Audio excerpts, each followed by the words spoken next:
가도록 하겠습니다만은 아까 정회 중에 그 각 당 간사님들 간에 협의를 한 결과 후보자께서 퇴장하지 않으시고 후보자와 함께 우리 증인들이 한 자리에서 보충 질의를 진행하면서 증인 신문도 병행하도록 이렇게 협의가 됐습니다. 그래서 일단은 우리 증인 확인하는 절차를 먼저 가진 다음에 그 회의 진행 방식에 대해서는 제가 따로 여러 위원님들께 말씀을 드리고자 합니다. 증인의 신분은 전문위원실에서 미리 확인을 하였으므로 간단한 본인 확인만 하도록 하겠습니다. 증인께서는 이름을 호명하면 그 자리에서 일어나서 예라고 대답하고 자리에 앉아주시면 되겠습니다. 먼저 증인 위행복 한양대학교 중국학과 교수님 참석하셨습니다. 감사합니다. 두 번째로는 증인 한상희 건국대학교 법학전문대학원 교수님 참석해 주셔서 감사드립니다. 다음은 증인 현택수 한국사회문제연구원 원장님 감사합니다. 다음은 증인 장지영 서울대학교 재료공학부 교수님 감사합니다. 이렇게 하시죠. 증인분들은 이렇게 뒤로 가게 하지 마시고 그 후보자분하고 옆으로 이렇게들 앉게 조정이 안 됩니까? 네 분밖에 안 되는데 그렇게 앞으로 좀 조정을 하시죠. 그 자리를. 자, 행정실에서 가서 그 앞으로 이렇게 조정을 하세요. 그 증인분들을.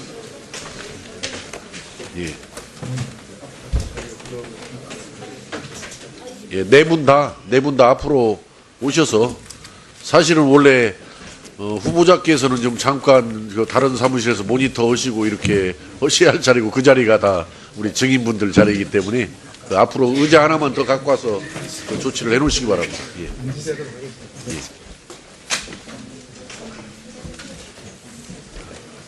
의자를 하나 더 마련했어요. 바로.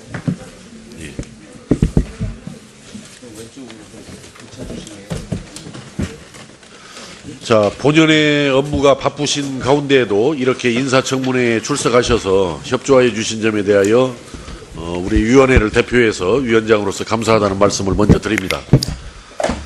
다음은 증인선서 이유와 방법을 설명을 드리겠습니다.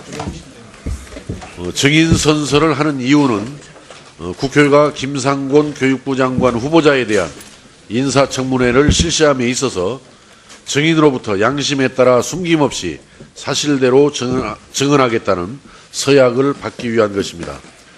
만약 증인이 정당한 이유 없이 선서 또는 증언을 거부하거나 허위의 증언을 한 때 또는 증언을 함에 있어 국회의 권위를 훼손한 때에는 국회에서의 증언 감정 등에 관한 법률에 따라 형사 고발될 수 있음을 알려드립니다. 최근 이 문제는 우리 최순실 사태 때 여러 가지 국정감사나 또 국정조사 과정에서 그 위증의 죄로 우리 상임위에서 고발도 추가로 했던 부분도 있고 또 법정에서도 다뤄지고 있다는 점을 참고로 말씀을 드립니다. 증인선서 방법은 증인을 대표하여 위행복 교수님께서 발언대에 나오셔서 선서해 주시고 다른 증인들께서는 자리에서 일어나셔서 오른손을 들어주시면 되겠습니다. 유행복 증인께서는 선서가 끝난 후 기명 날인 또는 서명한 선서서를 본 위원장에게 제출하여 주시기 바랍니다. 그러면은 유행복 증인께서는 발언대에 나오셔서 선서하여 주시기 바랍니다.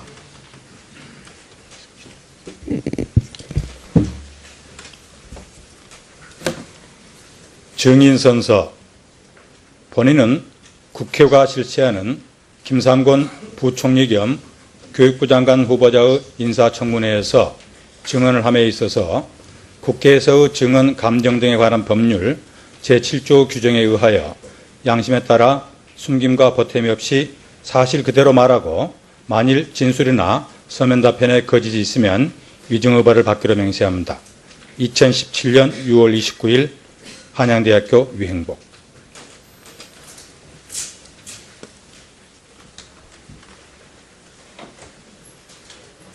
앉아주시기 바랍니다. 증인들, 나머지 증인들께서.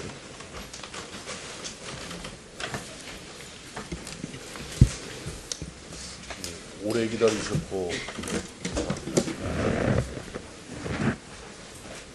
예. 자, 증인신문과 관련하여 한 가지 참고 말씀을 드리도록 하겠습니다. 증인은 인사청문회법 제15조 및 국회에서의 증언 감정 등에 관한 법률 제9조 제2항에 따라 중계방송 또는 사진 보도 등에 응하지 않는다는 의사를 표명하거나 특별한 이유로 회의의 비공개를 요구할 수 있고, 위원회는 의결을 통해 증인 참고인 요구 내용의 수용 여부를 결정할 수 있다는 점을 알려드립니다. 뭐 특별하게 중계방송이나 사진 보도에 뭐 응하지 않겠다라는 혹시 의사를 가지고 계시면 지금 말씀해 주시기 바랍니다. 그럼 위원회에서 논의해서 결정토록 그렇게 하겠습니다. 뭐 그러지 않고 특별한 의견이 없으시면은 그냥 통상적인 회의로 뭐 TV나 사진 촬영 보도를 갖는 것으로 동의하신 것으로 그렇게 간주하겠습니다. 그러면은 지금 현재 증인신문과 보충질의를 함께 묶어서 진행하도록 하겠습니다만은 이제 이것은 여야 사당 간사님들 간의 협의회에서 결정된 것인데, 문제는 지금 우리가 보충질의를 한 5분씩 진행을 해도 거의 2시간 한 30분 정도가 소요되는 과정인데, 아마 네 분 증인들께서는 지금 오셔가지고도 상당히 제가 짐작컨대 확인은 안 했습니다만은 오랫동안 기다리셨고, 또 앞으로 2시간 30분 보충질의가 끝날 때까지 이 자리에 계시다 보면은 이게 너무 무리한 아마 부담을 드리게 되는 것 같아서, 또 문제는 지금 우리들 또 1시간 정도 진행한 다음에는 또 저녁 회의를 위해서 아마 저녁 식사도 하고 좀 정회를 좀 해야 되는 상황인 것 같습니다. 그래서 지금 현재 우리 교문위에서 원래 의결해서 요청했던 증인들 중에서는 연락이 두절돼 가지고 연락이 연결될 수 없어 가지고 안 나오신 분들 또한 2분 계시고, 또 불출석 사유서를 내신 분들도 계시고, 오늘 나오신 분들은 아까 감사하게도 4분이 나오셨는데, 한상희 교수님은 조승래 의원님이 신청을 하신 것으로 이렇게 되어 있습니다. 제가 파악을 해보니까. 그 다음에 유행보 교수님은 유은혜 의원님께서, 간사님께서 신청하신 것으로 이렇게 파악이 되어 있고, 또 장지영 서울대 교수님은 송기석 국민의당 간사께서 신청하신 걸로 되어 있고, 한택수 한국사회문제연구원 원장님은 바른정당의 김세연 간사님께서 신청하신 것으로 이렇게 죄송합니다. 현택수 원장님은 이렇게 되어 있습니다. 그래서 물론 보충질의 순서는 앞에서 주질의와 같이 진행을 하겠습니다만은 여기에 예외를 두어서 그 4분 증인을 신청하신 의원님들께 먼저 5분씩, 근데 이제 5분씩은 지금 너무 짧죠. 그래서 증인 신청을 하신 분들께는 7분, 증인 신청을 하지 않으신 분들은 일단 4분의 질의 답변이 끝나고 난 다음에 이제 5분씩 드리겠습니다만은, 제가 이렇게 다시 교통정리를 했는데 제 정리에 동의하시죠? 의원님들, 간사님들? 예, 자, 그러시면은 첫 질의로 조승래 위원님 7분을 드리겠습니다. 자, 하여튼 증인신문 포함해서 보충 질의해 주시기 바랍니다. 예, 대전 유성갑 출신 조승래입니다.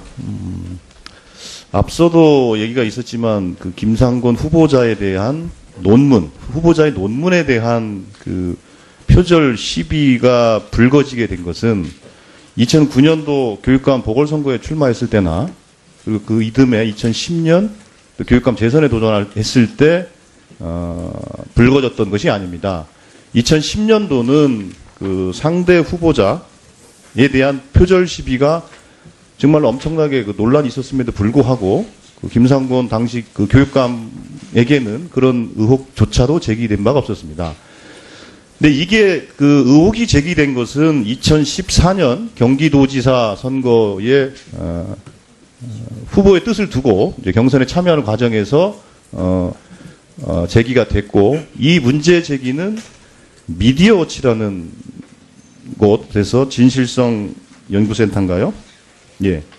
진실성 센터, 연구 진실성 검증센터라는 기관에서 2014년도에 표절이다 이렇게 얘기하면서 이제 불거진 것이고요. 그때 나왔던 그 주장과 논리, 그 다음에 객관적인 수치들, 그쪽이 주장하는 수치들, 이 지금까지 돌아다니는 겁니다. 뭐 80군데가 어떻다, 뭐가 어떻다, 뭐가 어떻다 하는 내용들이 다 그때 만들어진 내용들이 돌아다니고 있는 것으로 저는 보고 있습니다. 그래서 그 한상희 증인께 여쭙겠습니다. 혹시 그 제가 좀 전에 말씀드린 그 미디어워치 연구 진실성 검증 센터라는 곳이 이 논문에 대한 검증 기관으로서 그 신뢰성과 공신력을 갖고 있는 기관인지 혹시 잘 알고 계신지 여기에 대해서 좀 말씀해 주시겠습니까? 네, 사실 오늘 청문회를 지켜보면서 저는 그 부분에 대해서 학술 연구에 몸담고 있는 사람으로서 상당한 유감을 지금 느끼고 있는데요. 사실 지금 이야기되고 있는 연구진실성 검증센터는 어느 학술 단체로부터도 그 검증의 방법론이라든지 또는 검증의 절차라든지 또는 검증 과정에 있어서의 어떤 학술적인 진정성의 그 확보 이런 부분에 대해서 판단받은 바도 없고 신뢰를 얻고 있는 바도 없습니다. 단순히 사적인 개인의 어떠한 그 조직에 불과한 것이고 또 경우에 따라서는 그 개인의 어떤 개인적인 정치적인 이해관계나 입장에 따라서 그 자의적으로 그 연구 대상을 선정하고 그에 따라서 판정을 해서 공표를 하는 뭐 그런 기관이 되다 보니까 과연 한 개인의 자의적인 선택에 불과한 그리고 자의적인 그 검증 방법과 그 누구도 신뢰할 수 없는 그런 절차에 의해서 만들어지는 그런 검증의 결과에 대해서 이 그 대한민국의 헌법기관인 국회에서 그토록 많은 신뢰를 부여할 필요가 있을 것인지 그렇죠. 오늘도 뭐 그 학위 논문에 몇 군데라는 통계까지 나오면서 그 의혹을 제기하고 있습니다만은 과연 그것이 그 어떤 학술 단체로부터 또는 그 어떤 학자로부터 검증받은 결과인지 의심스럽다 하지 않을 수가 없습니다. 예, 그 연구 진실성 검증센터라는 곳은 그 논문에 대해서 그 표절 여부에 대해서 논문의 그 적절성에 대해서 판단할 만한 공신력이나 신뢰를 갖고 있지 못한 기관이다라는 말씀이고, 네. 자 그렇다면 우리가 보통 이 논문이 제대로 쓰여진 논문인지에 대해서 질적인 평가를 할 수 있는 그 객관적인 기관이 있습니까? 사실 그 표절에 관해서 세계적으로 많은 논의들을 하고 있는데요. 거의 대부분의 표절에 관한 판정의 절차들은 그러니까 당의 대학이라든지 또는 학술단체라든지 적어도 학술의 영역에 몸담고 있는 사람들이 학술에 관한 사회적인 신뢰를 얻는 제도적인 틀 속에서 그 표절 여부에 대한 검증을 하고 그 결과를 발표를 합니다. 그리고 그렇게 발표된 결과는 사회적인 논란이 대상이 되는 것이 아니라 학술 영역 속에서 일종의 하나의 그 직업윤리와 비슷한 학술 윤리의 측면에서 판단되고 평가되는 것입니다. 그런데 이번 그 검증센터 같은 경우에는 그것을 그러니까 학술의 영역에 머물러 있어야 되는 그런 부분을 사회적인 어떤 그 정치적인 이슈화하고 그걸 바탕으로 해서 정쟁의 도구로 삼는 것이 참 아쉬운 점입니다. 예, 그런 점에서 오늘 이제 증인으로 신청이 됐지만 뭐 출석하지 않았던 김병준 전 부총리가 불출석 사유서를 제출하면서 냈던 그 얘기가 저는 좀 인상이 깊습니다. 이렇게 얘기를 합니다. 표절 문제가 좀 더 무겁고 신중하게 다뤄졌으면 합니다. 너무 쉽게 의혹이 제기되고 너무 쉽게 정치적 공방이 이루어집니다. 이래서는 안 됩니다. 창작을 하는 분들과 학자에게는 거의 죽음과 같은 일입니다.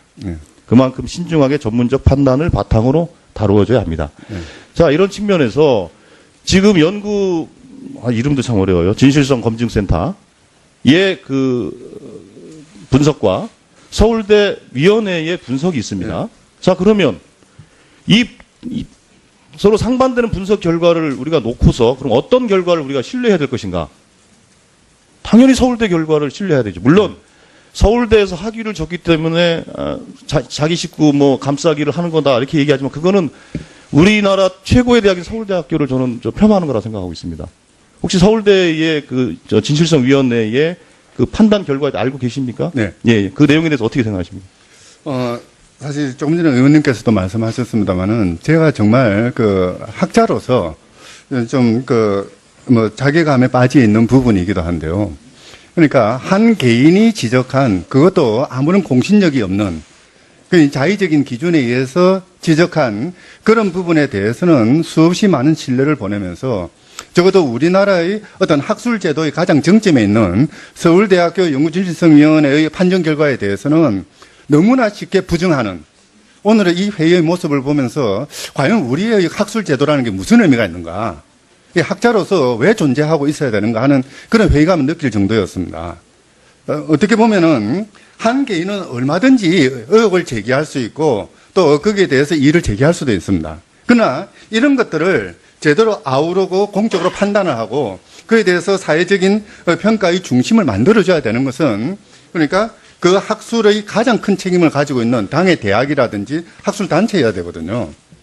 바로 그래서 그 서울대학교 연구진실성위원회가 나름의 절차를 통해서 아주 그 심사숙고를 통해서 결정을 내렸다고 한다면은 적어도 건전한 사회라고 한다면은 그 연구진실성위원회의 판정에 대해서 1차적인 신뢰를 보내고 그 판정에 그것을 부정해야 될 결정적인 증거가 나오지 않는 한 그 판정에 따라야 되는 것이 이게 민주사회의 기본적인 모습이라고 생각합니다. 예, 서울대 연구진실성위원회의 판단을 존중한다는 말씀이고 저도 그거에 동의합니다. 그렇기 때문에 김상곤 후보자의 논문에 대해서는 서울대의 결과를 존중하는 방향으로 정리가 시작합니다. 자, 다음에는 유행복 한양대 교수님을 증인 신청하신 유은혜 의원님 7분 드렸어요. 유은혜 의원님 증언신문 등 포함해서 보충 질의해 주시기 바랍니다. 드렸어요. 7분 드렸어요. 너무 막 거기 몰두하셔가지고 지금 깜막한 모양인데 7분을 분명히 드렸습니다. 이건 유은혜 의원님. 예, 오랜 시간 기다려주시고 이렇게 증인으로 출석해 주셔서 고맙습니다. 연구 진실성 검증센터 이야기가 기왕에 나와서 장지영 교수님께 좀 여쭤보겠습니다. 연구 진실성 검증센터를 제가 보니까요, 여기서 검증 발표한 논문이 58건, 58건이었는데 이 중에 이른바 개혁 성향 인사의 논문을 검증한 것이 46건, 그러니까 한 80% 가까이가 그렇게 편향이 돼 있었고요. 그리고 앞서 논문 표절 등의 문제로 낙마한 김명수 교육부 장관 후보자의 논문에는 문제가 없다 이렇게 주장을 한 센터였더라고요. 그래서 굉장히 이게 어떤 편향적인 그리고 자의적인 필요성에 의해서 이렇게 논문을 표적 검증하고 그것을 악용하는 것이 아닌가 이런 의심을 지울 수가 없는데요. 우리 그 장지영 교수님께서는 이 검증센터에서 서울대 연구진실성위원회의 검증 결과가 엉터리다, 허술하다 이렇게 밝혔는데 이거에 대해서 혹시 알고 계시는지 어떻게 생각하시는지 답변을 부탁드립니다. 잘 모르고 있습니다. 모르십니까? 예. 이 그리고, 연구 예. 그쪽에서 행하는 검증 시스템에 대해서 잘 모르고 네. 어떤 검증을 했는지도 자세히 알지 못하고 있습니다. 그런데 여기서는 서울대 연구진실성위원회에 대해서 그 검증 결과가 엉터리다, 허술하다 이렇게 입장을 발표한 바 있거든요. 그래서 이 부분과 관련해서는 지금 모르신다는 말씀이신가요? 그러면 앞서 우리 그 답변해 주셨던 우리 한상희 교수님 답변처럼 지금 이 논문 표절과 관련해서 그 신뢰성 있게 그 어떤 기관에서 이런 것들을 검증할 수 있다고 판단하십니까? 그리고 서울대 박사학위의 논문의 경우에는 서울대 연구진실성위원회에서 그 논문 표절과 관련해서 검증하게 되어 있는데 그 부분과 관련해서 좀 말씀해 주시죠. 사실 학술적 연구 결과에 대한 진실성 여부의 판정은 아주 고도의 학술적인 판단이 필요한 부분입니다. 그것이 단순히 표현 방법이 일치하느냐 안 하느냐, 그렇지 않으면 따옴표를 붙였느냐 안 붙였느냐 이 문제가 아니라 그 논문의 전체적인 맥락 속에서 독창성이 어느 정도 부여되었는가, 또는 어떻게 보면은 거짓말을 얼마나 했는가, 이런 것들을 학적인 관점에서 판단이 돼야 되는데 이 연구진실성 검증센터에서 하는 방법은 제가 알기로는 단순히 표현의 일치 여부만 판단하고 그 외 나머지 학술적인 부분에서의 독창성의 문제라든지 전체의 맥락 속에서의 의미의 문제라든지 또는 이제 표절과 관련해서 항상 이야기하는 어떤 일반적인 개념의 문제나 역사적인 사실의 문제 이런 것들을 검증할 수 있는 그 어떤 기준도 제시하지 않았고 더더욱 기준도 없다 보니까 그 기준에 대한 각 학문 영역의 검증조차도 받지 않았습니다. 그러다 보니까 거의 대부분 자의적인 그때그때 편의에 따라서 판단이 되는 그런 잘못된 그 현상을 야기하고 있는 것이죠. 예, 그런 공신력을 담보할 수 없는 기관에 의해서 검증되었다는 네. 내용을 지금 이렇게 여러 의원님들이 거기에 의견을 근거로 해서 문제를 지적하시는 것이 타당성이 없어 보인다는 이제 그런 말씀이신데 네. 위행복 교수님께 그러면 이어서 이 논문의 중복 게재나 자기 표절과 관련해서는 학계에서는 어떤 입장이신가요? 중복 게재, 네. 네, 중복 게재 문제는 역사적으로 상당히 분명한 일입니다. 2007년에 연구윤리 지침이 만들어지고, 그래서 이제 그때부터 각 학회에서 나름대로 연구윤리를 만들고 연구윤리위원회를 구성해서 운영을 했는데요. 그때부터 그 중복게재에 관한 그 문제들이 각 학회의 연구윤리에 들어가기 시작했습니다. 내용으로요. 그리고 2008년에 발표된 서울대학교 연구윤리 지침에도 그 내용은 들어가 있습니다. 근데 왜 그랬는가 하면 대학 교수들이 발표한 논문은 그 유통 구조가 굉장히 폐쇄적입니다. 그래서 요거를 이제 교수들은 상당히 그 문제로 삼고 있는데요. 학술지에 논문을 실으면 이게 많은 사람들한테 그것이 소개되거나 읽혀질 기회가 없다. 이제 이런 생각을 한 것이죠. 그리고 더구나 이제 학위 논문 같은 경우에는 본인이 그것을 학회에서 발표한다든가 하는 기회를 갖지 않으면 알려줄 기회가 없습니다. 근데 저희들은 보다 더 공평한 경쟁을 할 수 있는 학문 시장을 만들기 위해서 그 박사학위를 받고 이런 분들은 저희들이 지금도 가장 정체 있는 부분들을 한번 발표해봐라 해가지고 제가 소속되어 있는 학회 같은 경우는 매년 봄에 신진 박사들을 모신 학회를 합니다. 근데 2007년 이전에는 무슨 일이 있었냐면 이게 심지어는 이제 그러면 너가 쓴 논문 중에서 가장 그 세상에 내놓을 만한 것들을 하나 해서 한번 학술지에 발표를 해봐라. 이런 현상이 있었고 그런 일들이 굉장히 많았습니다. 많았었는데. 예. 교수님, 제가 시간이 그걸, 제한돼 있기 때문에요. 시간이 지금 거의 다 그러면 가고 있어서 그때는 중복계절을 생각을 안 하고, 예. 중복계절을 생각을 안 하고, 그런 일들이 많이 벌어졌죠. 그래서 이제 정종섭 의원님 같은 경우는 2009년에 많이 중복돼서 발표할수록 좋다는 그 글을 발표하셨는데요. 저희들이 이제 대학 교수 채용을 할 때 이렇게 논문이 들어오면 그 사람의 박사 논문과 박사를 딴 이후에 학술지에 발표된 논문들을 비교를 해가지고 제목이 비슷하나 이런 대조를 했습니다. 그래서 제목이 같거나 내용이 같으면 이것들은 빼고 그러고서 나머지만을 연구업적으로 산정을 했지 이게 부도덕하다든가 문제가 있다든가 하는 게 그 이전에는 사실 그런 인식이 없었습니다. 예. 네. 길게 답변을 해주셔서 제가 질의 시간이 그 후보자께 앞서 제가 안보관 관련해서 본질의에 질의를 못했기 때문에 후보자께 질의를 드리겠습니다. 여러 우려 중에 하나가 이제 이념 편향적인 거 아니냐, 안보관에 문제가 있는 게 아니냐 이런 우려들을 제기를 해주셨는데 후보자께서는 자본주의 시장경제 체제를 부정하십니까? 그렇지 않습니다. 예. 우리 헌법에 명시되어 있는 그리고 헌법 정신이나 각 헌법 조문을 준수하실 거죠? 예, 당연히 그렇습니다. 네. 예. 무력이나 학리 동료이나 이런 거에 관련해서는 부정하십니까? 지금도? 아까도 말씀드렸듯이 장기적인 지향이 이제 자주국방이라는 것은 정부도 그동안에 엄명을 해왔고 그리고 이 한미동맹은 기본적인 우리의 동맹이기 때문에 이제 존중되어야 한다고 봅니다. 이한 것은 교육의 정치적 중립성을 지키실 겁니까?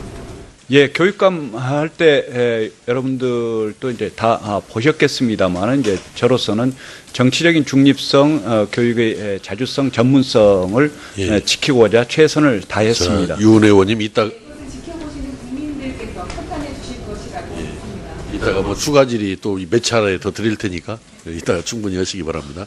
자, 다음에는 서울대 장지영 교수님을 그 증인 신청하신 송기석 간사님 증인 신문 겸 보충 질의해 주시기 바랍니다. 장 교수님 오늘 출석해 주셔서 감사합니다.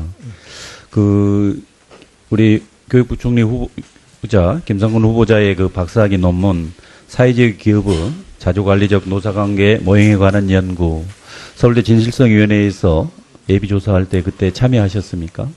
예비조사는 제가 그 전문가가 아니기 때문에 예비조사에는 참여 안 했습니다. 참여하지 않았고 다만 이제 결과 알려줄 때 거기 들어있던데요. 그러니까 진실성위원장으로서 결과를 알릴 때 서명을 하게 되는 것이고 예. 예비조사는 전문가들을 중심으로 위원회를 꾸려서 네. 이제 하게 됩니다. 예. 그러니까 위원장 지휘에서 이제 결과만 보내줬다는 뜻이죠. 자, PPT 화면 좀 잠깐 봐주시죠.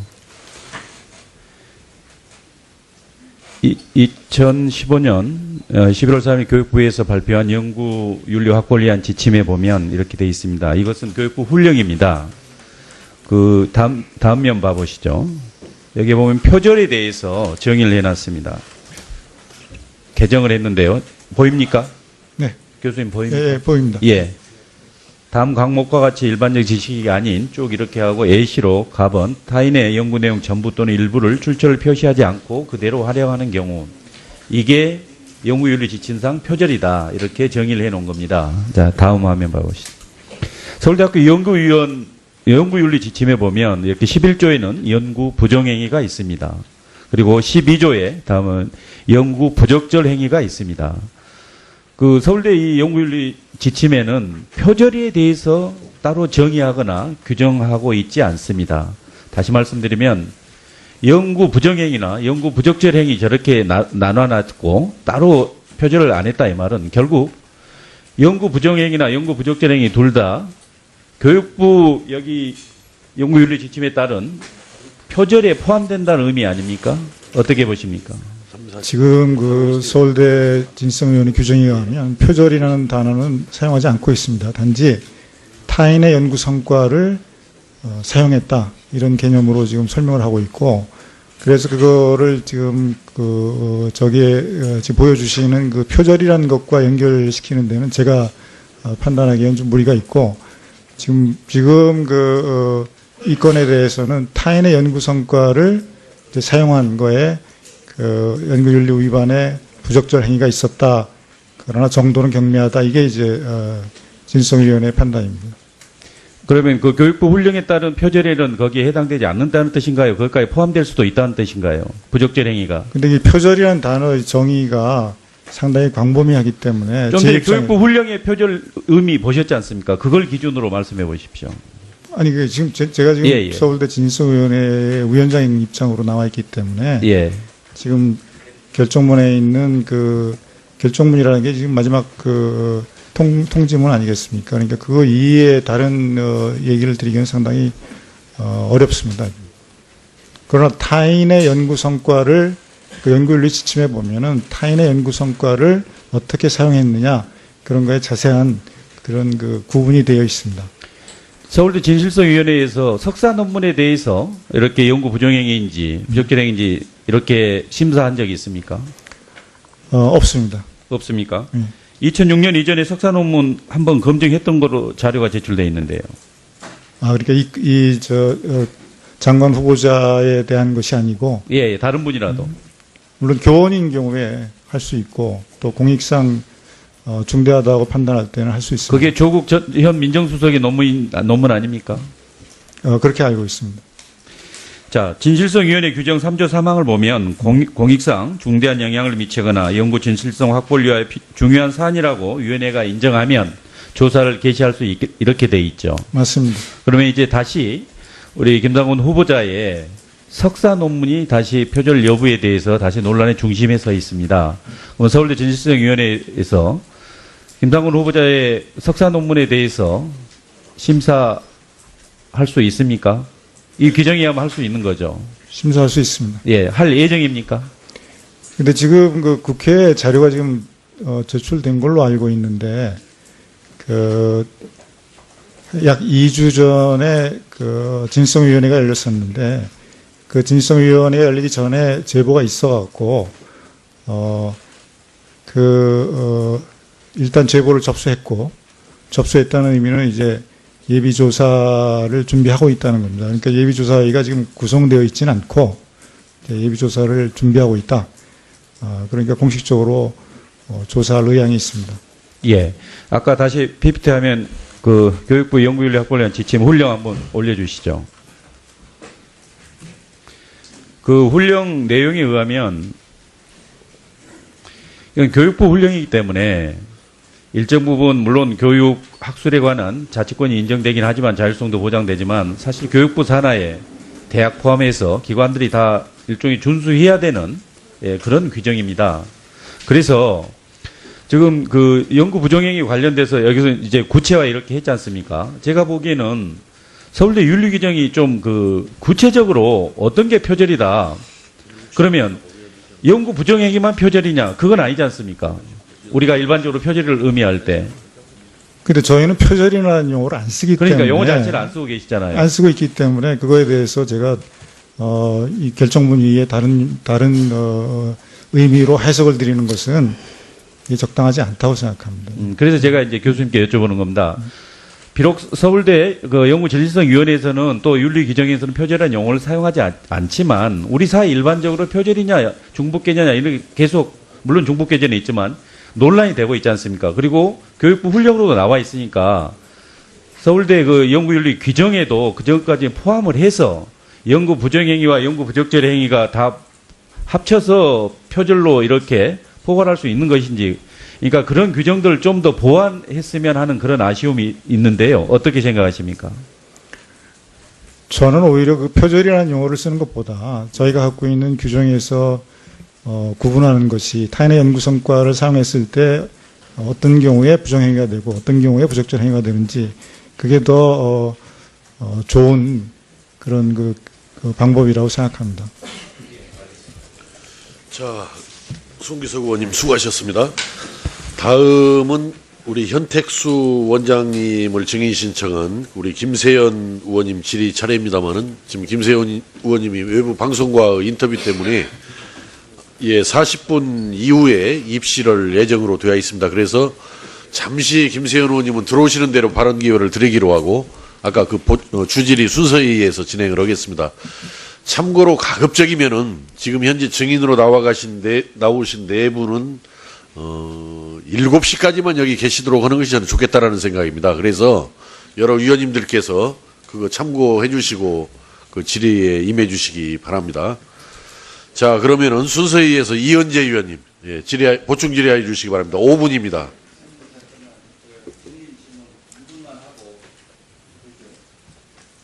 하여튼 우선 이현재 의원님 질의하세요. 이현재 의원님. 아니, 저 증인신문.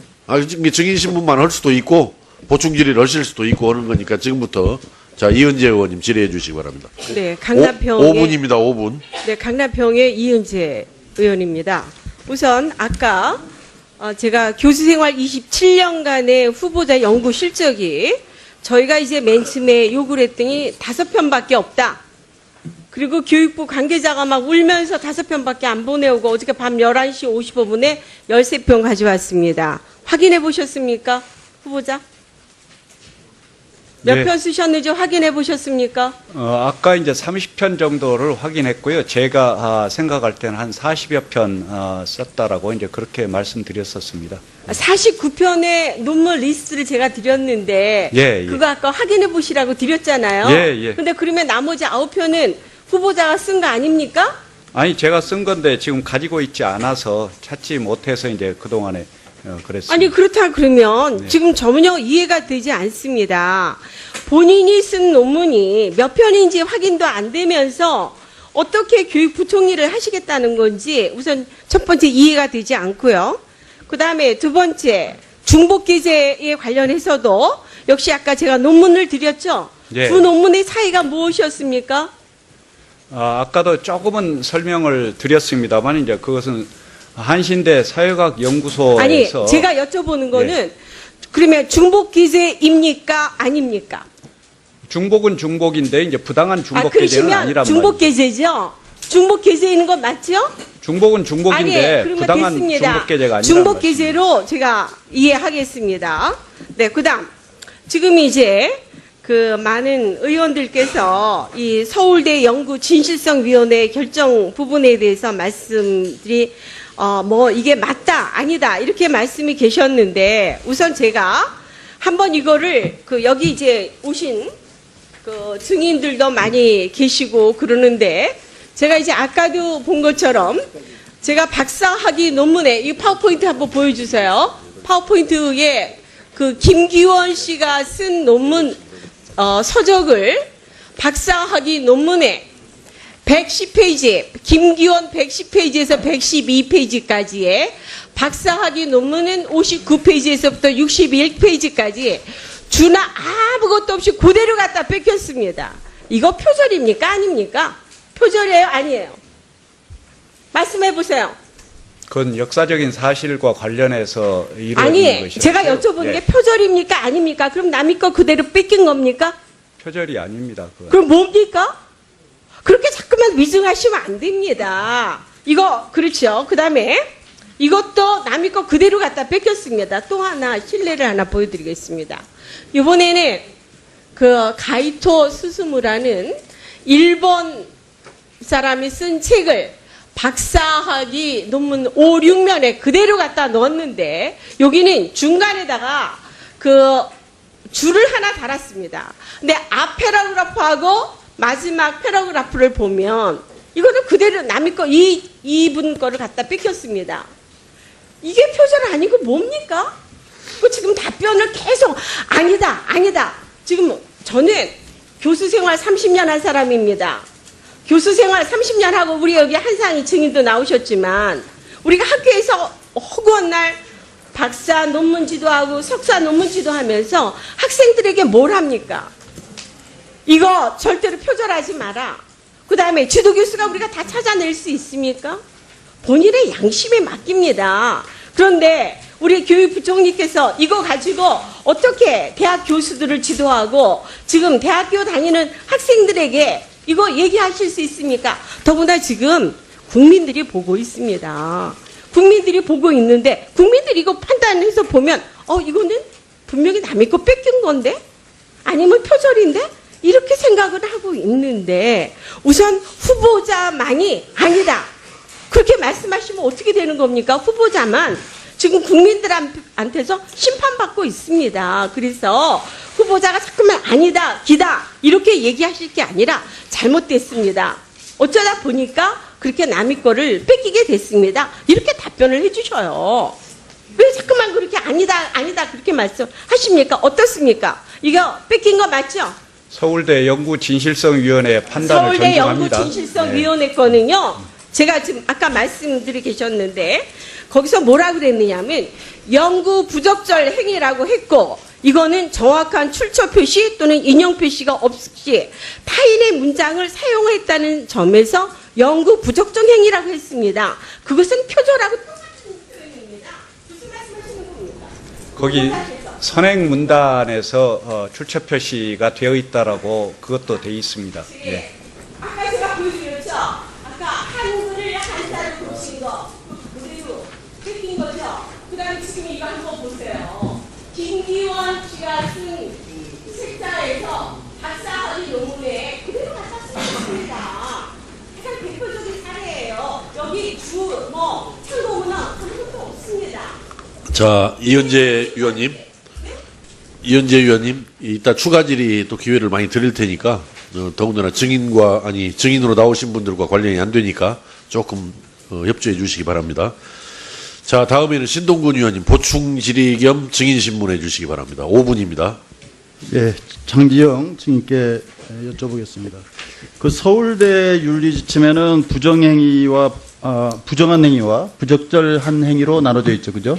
그리고 교육부 지침에는 부정행위만 이렇게 있습니다. 그래서 이게 과연 부적절한 행위가 교육부 지침의 부정행위와 같은 건지, 다시 말해 표절과 같은 건지, 그 부분에 대해서 어떻게 생각하십니까?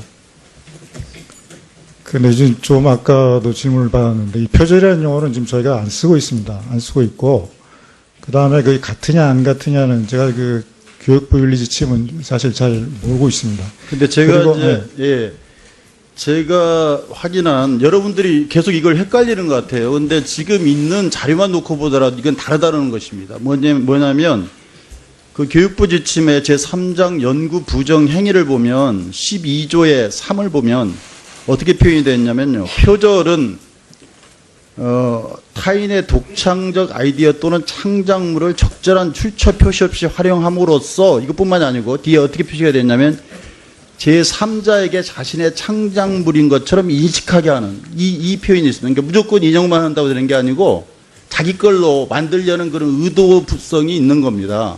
근데 거기에 비해서 어떻게 표현이 되어 있냐면 서울대 윤리지침을 보면 부적절한 행위 제12조 2를 보면 그 인용 표시 없이 사용하는 행위로서 제11조 3호에 해당하지 않는 행위. 그러니까 11조 3호가 뭐냐면 고의성이 있어서 자기 것으로 도용하는 행위에 대한 것을 표시하고 있거든요. 그러니까 이 부적절한 행위에서 고의성이 없는 그런 인용 출처가 없는 부분은 교육부 윤리지침에 의해서 표절이 아니라는 것이죠.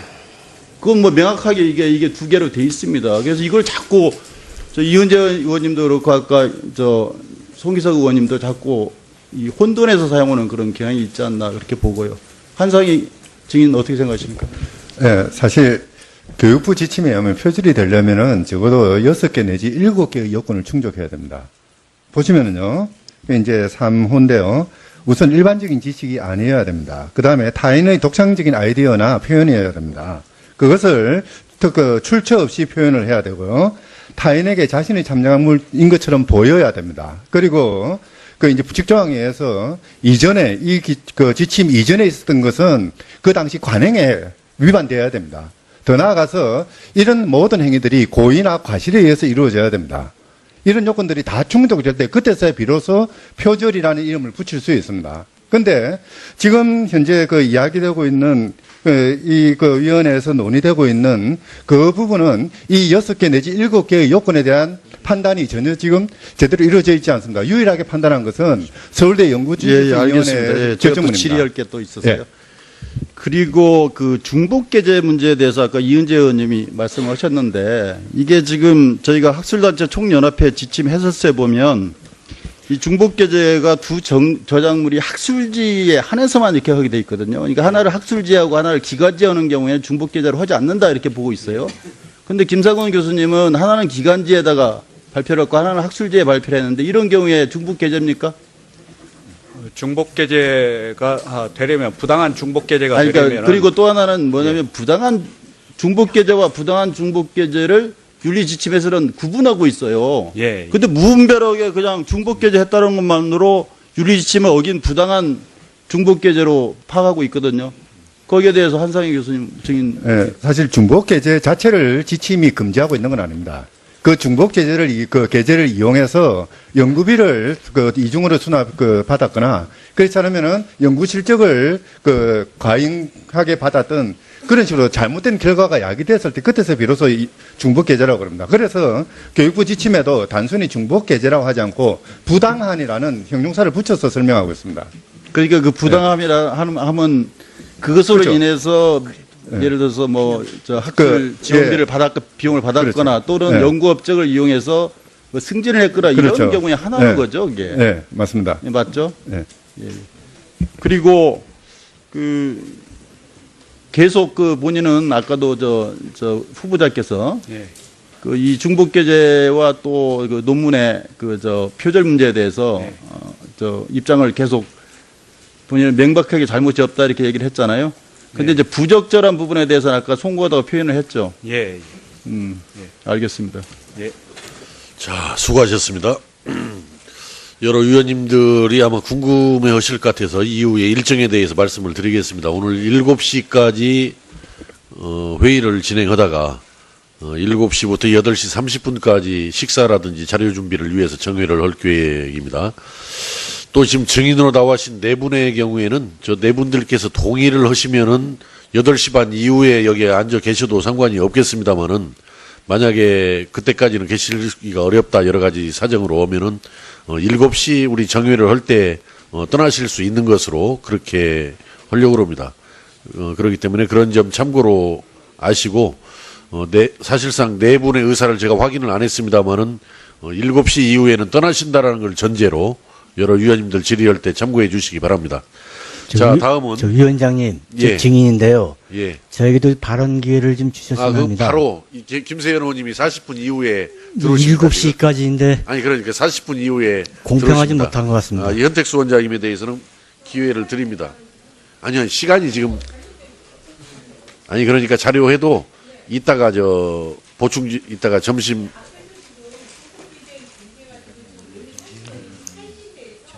아닌데 그래도 다른 사람이 좀 기회를 주셔야 됩니다.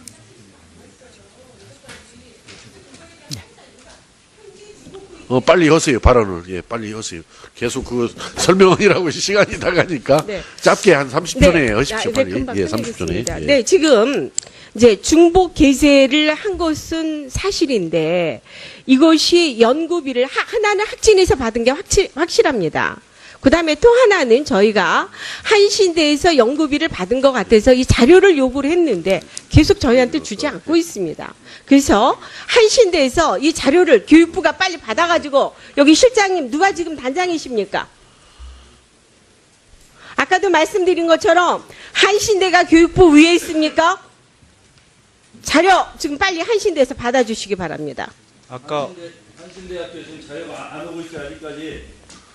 이거 자료 계속 이렇게 안 오면 우리 계속 청문회 할 수 없습니다. 부실장, 이거 언제까지 볼 거예요, 한신대 거? 왜 답변을 못해요? 여당 의원님들한테 다 드린 거 아닙니까? 자, 빨리 그 정도 의사진행 발언 하시고요. 빨리 그 관계, 저와 우리 이은재 의원님한테 빨리 답변해 주시기 바라고 자료 챙겨보시고요. 자, 다음에는 이종배 위원님 질의해 주시기 바랍니다. 5분입니다. 네. 장지영 증인 신문도 뭐 증인께, 겸허시 또 듭니다. 예. 여쭙겠습니다. 네. 네.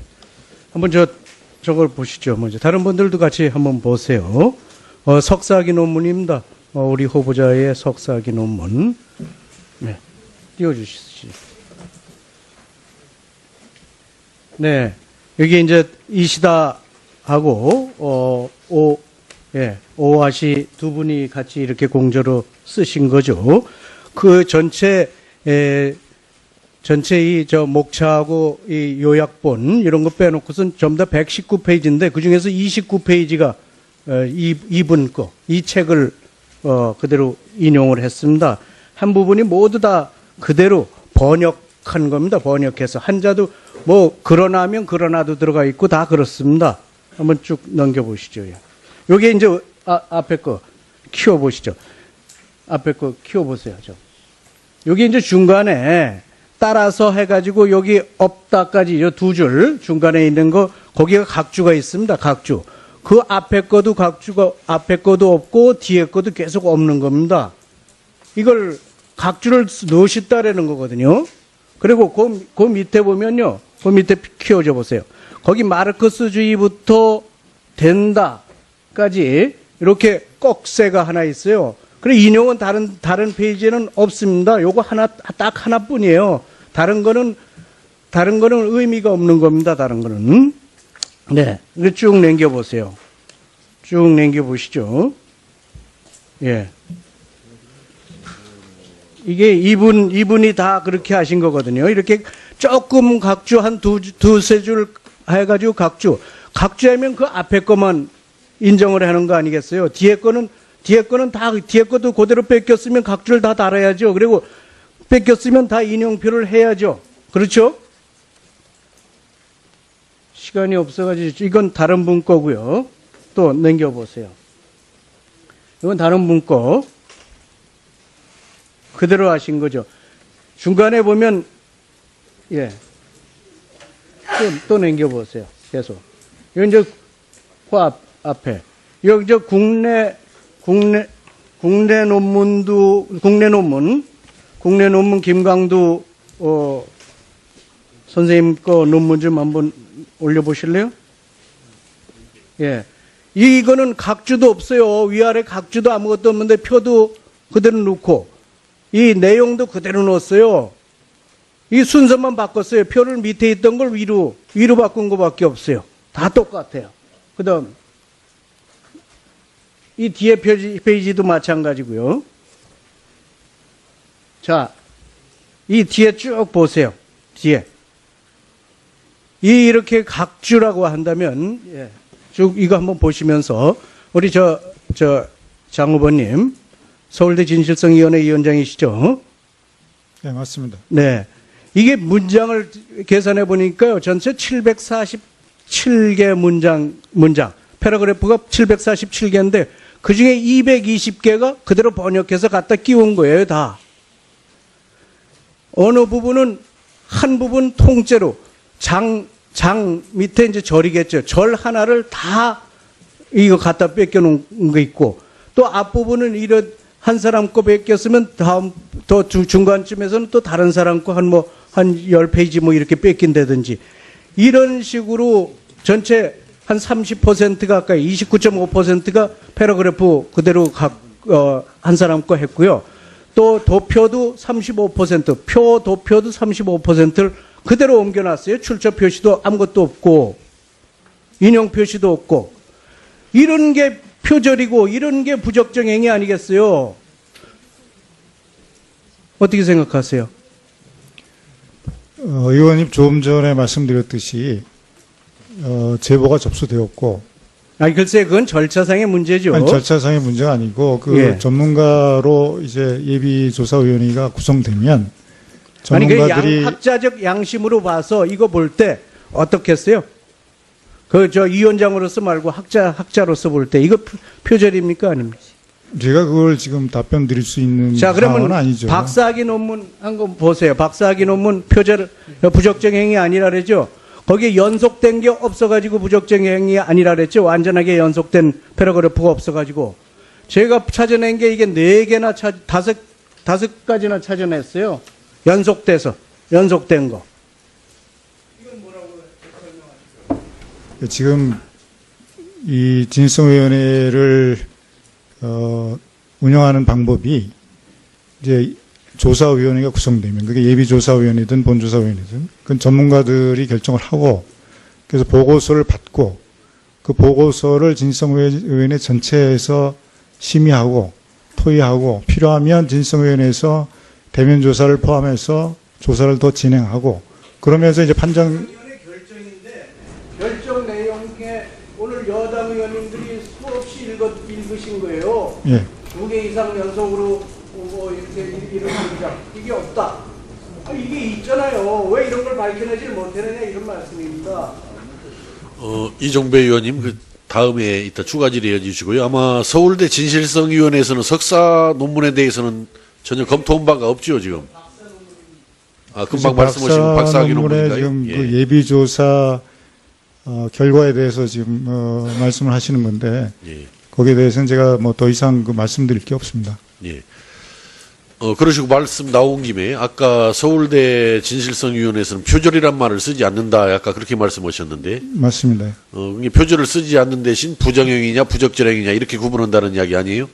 아니, 부정행위 부적절 행위를 그 얘기하기 이전에 표절도 뭐 부정행위든 부적절행위든 둘 중에 하나가 들어가겠죠. 그런데 이제 그 이전에 타인의 연구 성과를 이용했느냐 안 했느냐라는 그런 개념으로 저희가 판단을 한다는 거죠. 표절이라는 용어를 쓰지 않기로 한 이유는 뭡니까?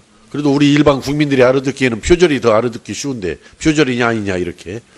그거는 뭐 제가 정확하게 그렇게 한 이유에 대해서 말씀드릴 수는 없고 지금 저희 규정에 지금 그렇게 정해져 있기 때문에 저희가 판단할 때에는 그 표절이라는 용어를 안 쓴다는 겁니다. 예, 자 알겠습니다. 다른 또 위원님들께서 뭐 질의해 주시고요. 다음에는 이제 김세연 위원님으로 다시 돌아갑니다. 오늘 좀 회의가 복잡합니다. 이거 진행이 머리가 안 좋은 위원장 같으면 이거 아주 복잡하겠습니다. 한국사회문제연구원 현택수 원장님을 증인 신청하신 김세연 의원님은 7분을 드립니다. 7분. 예, 7분 질문해 주시기 바랍니다. 네. 네, 현택수 원장님은 학자로서 연구 활동을 몇 년이나 하셨죠? 대학 졸업하고 유학 가서 뭐 계속 예, 그러니까 한 뭐 답변을 좀 짧게 30년, 부탁드립니다. 예. 30년. 논문을 몇 편이나 쓰셨죠? 논문은 정확히 기억이 안 나지만 뭐 50편 이상 정도 되지 않을까. 예. 이번 인사청문회 준비 과정에서 네. 많은 학자들이 말씀하시기를 연구 실적 없이 교수직을 26년 가까이 유지한다는 게 문제가 있는 것 같다. 이렇게 말씀을 하셨고요. 또 대부분의 대학에서 매년 호봉 승급 시에 교수 연구 실적 평가 관련한 규정에 따라서 교수의 논문 실적을 반영하고 있다고 알고 있습니다. 그렇죠? 네. 예. 그런데 이 후보자의 논문 현황을 보니까 이 해당 대학 임용 전인 석사 학위 논문 등 학위 논문 2편 포함한 총 5편의 목록을 처음에 제출했습니다. 뒤에는 13편을 또 제출하고 했지만 뭐 학술 논문이라고 보기 어려운 논문들이 많이 포함이 되어 있었고, 이 5편 중에서 이 2편은 박사학위 논문에 있는 부분들을 많은 부분은 그대로 발췌해서 옮긴 발췌 형식의 발표 기고였고요. 실질적으로 석사학위, 박사학위 논문 빼면은 한 편에 제대로 된 학술 논문이 있는 것인데 26년 재직 동안 이렇게 연구 실적이 없는 것이 흔한 일이라고 보십니까? 흔하다고 볼 수는 없습니다. 근데 그것은 뭐 각 대학마다 기준이 있고 또 그 대학에서 업적 평가를 하면서 뭐 승급이나 승진을 하는 각자 고유였던 그 체계가 있을 것 같습니다. 그러니까 뭐 많이 썼다고 또 뭐 잘한 것도 아니고 또 적게 썼다고 잘한 것도 아니고 저는 거기에 대한 그 지적 평가는 좀 유보하고 싶습니다. 예. 근데 이제 한신대에서 이렇게 특별히 논문을 뭐 저희한테 제출하는 것을 또 후보자가 제출한 것을 이렇게 축소하거나 뭐 숨기려고 한 게 아니면은 이런 연구 실적을 가지고 지속적으로 이 전임 강사에서 조교수, 부교수, 정교수로 승진 또 테뉴어까지 취득하는 받는 것이 과연 가능한가 이런 좀 의구심이 듭니다. 연구 실적이 이렇게 미미한 경우에 그 직을 유지하는 방법이 또 승진을 거듭하는 방법이 어떤 방법들이 있습니까? 여러 가지 방법이 있습니다. 사실 오늘 그 의원님들 뭐 주로 이제 정치적인 그 입장에서 많이 이제 공세도 하시고 또 대답도 하시고 하시는데 사실 이런 문제는 대학에서 학교에서 다뤄야 할 문제고 대학이 제대로만 평가하고 논문을 지도하고 심사하고 평가했다라면은 여기까지 올 이유가 없는 것이죠. 제가 말씀드리고자 하는 것은 바로 의원님 질문에 직접적인 대답이 될 것 같습니다. 대학 시스템의 문제입니다. 대학 교수들이 문제입니다. 대학 교수들이 논문을 잘못 지도하고 논문을 본인들이 표절 등 부정한 방법으로 만들고 또 끼리끼리 봐주고 또 제보가 들어와도 또 팔은 안으로 굽는다고 또 봐주고 이러한 대학 시스템, 지금 대학 적폐가 있기 때문에 지금 이 문제가 이 신성한 국회의사당까지 지금 오게 된 겁니다. 이렇게 실질적으로 연구 실적이 사실상 거의 전무하다고 해도 과언이 아닌 이런 분이 교육부의 수장을 맡는 것이 앞으로 우리 대학 사회에서의 연구나 학술 활동에 대한 어떤 영향을 미칠 것이라고 예상하십니까? 뭐 좀 자조적이나 좀 조롱적으로 얘기하자면은 뭐 대한민국 모든 것이 가능하지 않습니까? 어처구니 없는 일, 상식적으로도 이건 말도 안 되는 일도 되고 있고 저는 뭐 여기서 약간의 신상 발언도 되겠는데 요점을 말씀드리고 싶어요. 왜 이렇게 우리가 많은 국민 세금 내고 이 많은 분들이 밤늦게까지 고생할까? 단 한 가지.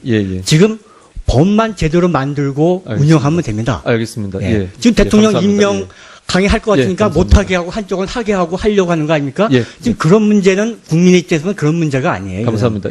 시간 때문에 좀 저 다른 증인께 좀 질문드리겠습니다. 장지영 교수님께 질문드리겠습니다. 석사학위 논문에 대해서 착수하셨죠? 조사를 착수하셨죠? 절차가 지금 진행 중에 있다 이렇게 공문 받았습니다만 맞습니다. 위원회 구성됐습니까? 아직 안 됐습니다. 왜 안 되고 있죠? 의원의 구성이라는 것이 그 전문가 물론 이제 의원 진실성 의원 중에서 한 분이 이제 지정이 됐고 그분이 위원장을 맡을지는 모르겠지만 하여튼 전문가를 찾아서 위원을 구성해야 되니까 좀 시간이 걸립니다. 알겠습니다. 교육부 장관 후보자의 영향력은 다른 어떤 이 분의 이런 검증보다도 더 영향력이 큰 만큼 이 연구진실성위원회에서 제대로 이번에 좀 판정을 내려주셔야 된다고 생각하고요. 과거 황우석 박사의 연구윤리 위반 조사가 2005년 12월 15일부터 20일간 조사해서 신속하게 결론이 난 적이 있습니다. 워낙 사회적 파장이 컸기 때문에 이 부분은 신속하게 집중적으로 진행을 했던 적 있죠. 제가 그 당시에는 뭐 진성위원회 없었기 때문에 예, 정확하게 그런 적이 모르겠습니다. 있습니다. 예.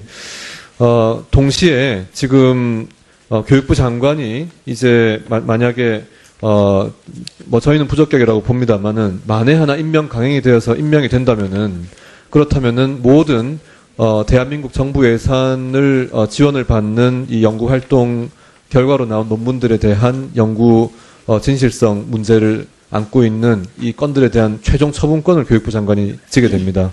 이제 그리고 또 교육부 장관은 서울대에 대해서 직접적인 이 행정적, 재정적 영향력을 미치게 됩니다. 그렇기 때문에 서울대가 자칫 이 독립성이 훼손된 상태로 그렇게 이 심사에 임하지 않을까 많은 우려를 갖고 있는데 그렇게 될 가능성이 있다고 보십니까?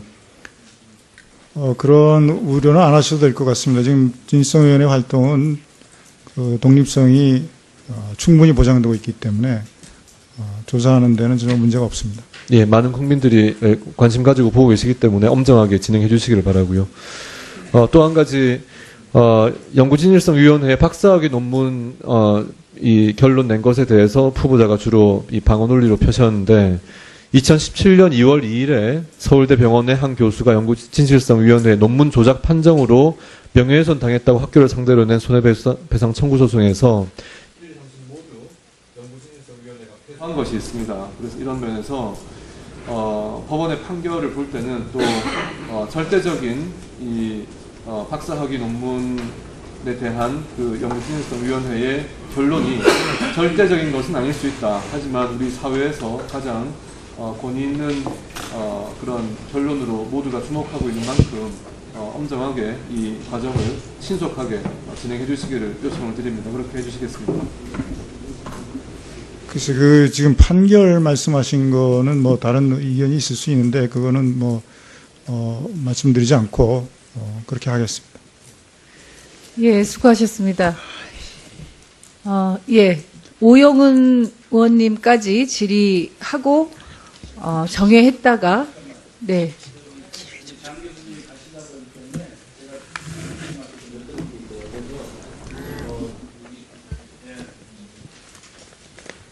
(2분만요) 그럼 오영훈 의원님 먼저 하시고 이장우 의원님 2분만 하시고 예.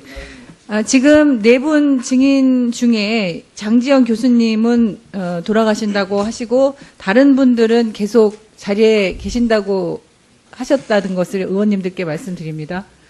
예, 오영훈 의원님 질의해 주십시오. 네, 유행복 교수님께 질문드리겠습니다. 제가 교육부로부터 받은 자료에 따르면 대학 등의 연구 부정행위 판정 절차도입니다. 이제 접수를 받게 되면 예비조사를 하게 되고 그리고 예비조사에서 본조사의 필요성을 느끼게 되면 본조사를 하게 되고 그리고 이제 판정을 하게 되고 그다음 이의 신청을 하게 되면 처리하는 과정을 밟습니다. 그런데 지금 우리 후보자의 경우에는 예비조사 단계에서 조사가 마무리돼서 판정 결과를 통보를 했습니다. 그런데 서울대학교에서는 이와 관련된 내용에 대해서 연구부정행위 종류에서 표절의 내용을 언급하지 않고 있습니다. 그런데 지금 우리 교수님께서는 교육부 연구윤리자문위원회 위원으로 활동 중이시죠. 그런데 교육부에서는 연구윤리 확보를 위한 지침에서 표절에 관련된 내용을 밝히고 있습니다. 교수님께서 아시는 그 표절의 개념과 개념에서 봤을 때 아까 제가 말씀드린 예비조사 과정에서 판정 결과가 낮다. 이렇게 비교해서 봤을 때 표절을 볼 수 있습니까? 우선 그 문제가 제기되면 현재 시스템에서는 대학에서 조사위원을 구성해서 하게 돼 있기 때문에 대학의 판정이 최종적이라고 생각하셔도 될 것 같습니다. 그리고 표절이라는 것은 훔친다는 뜻이고 사실은 이게 남은 것을 갖다가 훔쳐 쓰는 것인데요. 후보자님의 논문은 바로 선행 단락이라든가 후행 단락에서 계속 그 출처를 밝히고 있기 때문에 이건 절대로 숨기는 것은 아니라고 저는 생각을 하고요. 그렇죠. 예. 다만 조금 느슨한 그 표기 정도, 부주의한 표기 정도지 숨기려는 의도는 전혀 없다는 것이 제 판단입니다. 네, 교육부의 지침에 근거해서 판단하신 내용이시죠? 그렇습니다. 네, 좋습니다. 다음은 이제 후보자께 여쭤보겠습니다. 오늘 전국 학교 비정규직 노동조합이 파업에 돌입했습니다. 이틀 동안 파업을 한다고 하고 있고요. 전국의 학교 급식에 참여하는 조리사, 영양교사 등이 참여를 하고 있습니다. 비정규직과 정규직의 차이가 상당히 높습니다. 실제로 1년차 비정규직 조리원의 경우에는 정규직 대비 70% 수준이지만 20년 차에는 49%까지 차이가 나게 됩니다. 비정규직 영양사 같은 경우에는 1년차 정규직 대비 72.3% 수준에서 20년 차에는 47.8%로 내려가게 됩니다. 그리고 인력 충원이 지금 되지 못하고 있어서 조리사 같은 경우에 산재 사고의 위험에 노출되어 있습니다. 이 비정규직의 문제 어떤 방식으로 해결해 나가시겠습니까? 비정규직 문제를 풀겠다라고 하는 게 이제 현 정부의 입장인 것 같습니다. 그래서 국정기획자문위원회에서도 그걸 검토하고 있고 또 관련되는 이제 고용노동부에서도 이제 검토하고 있고 그래서 전반적인 비정규직을 어떻게 할 것인가 그것이 방향이 네, 좋습니다. 잡히고 교육부 하면 장관이 되시면 이 문제에 대해서 우선적으로 급하게 처리를 해주시기를 말씀드리고요. 다음에 지금 국립대 총장 미유 임용 사건이죠. 방통대, 공주교대, 전주교대, 공주대, 전주교대. 이 문제 지금 어떻게 처리하실 생각이십니까? 일단 이것도 아까도 말씀이 있었습니다만 이제 일종의 적폐 중에 하나라고 보고 있습니다. 그래서 국립대의 경우에는 학교 대학 구성원들의 판단에 따라서 직선제를 할 건지 간선제를 할 건지 그런 방향으로 이제 그거는 이제 향후에 발생되는 대학의 경우를 말씀하시는 거고요. 지금 현재 예를 들어서 방통대의 경우에 임용 제청을 이제 교육부 장관이 되시면 하시면 되지 않습니까? 그렇게 되면 문제가 되는 해결이 되는 거죠. 근데 지금 이제 재판에 회부되어 있는 상황이기 때문에 그 문제를 검토하고 판단을 해야 될 일이라고 봅니다. 지금 제가 알기로는 법원에서 이와 관련해서 소송을 진행하고 있지 않은 것으로 알고 있습니다. 그래서 만약에 교육부 장관이 되시면 임용제청을 절차를 추진하게 되면 문제가 해결될 것으로 보이고요. 다음 한 가지만 더 말씀드리겠습니다. 국정역사교과서 반대 서명 참여 교사를 징계하려는 교육부 지침을 이행하지 않은 것에 대해서 교육부가 교육감들을 직무유기로 고발한 사건이 진행 중에 있습니다. 알고 계시죠? 예. 어떻게 해결해 나가시겠습니까?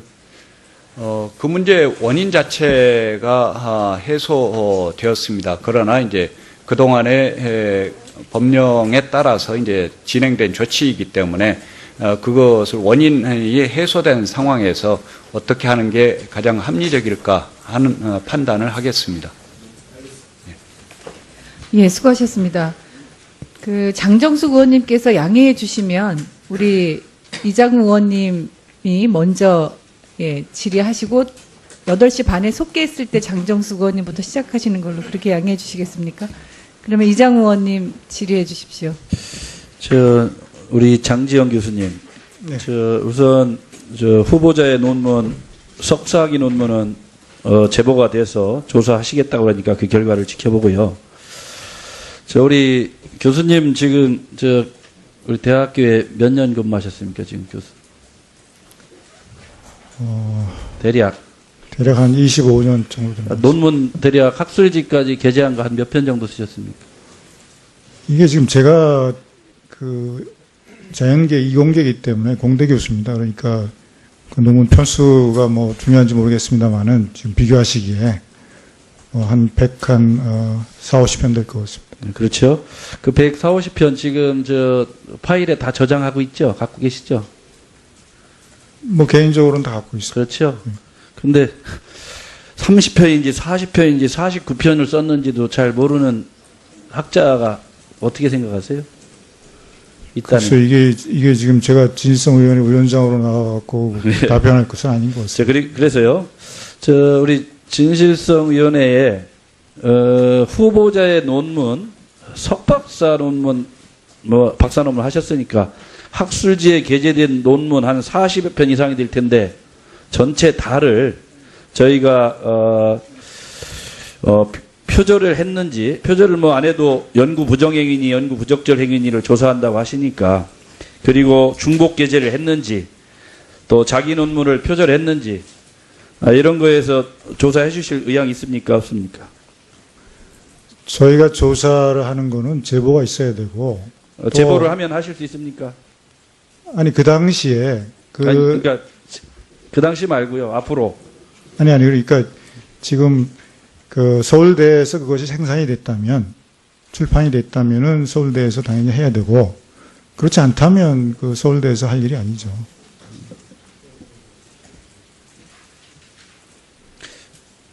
우리 김상곤 후보자. 예. 지금 본인이 쓰신 정확한 논문 편수를 정확히 모르죠?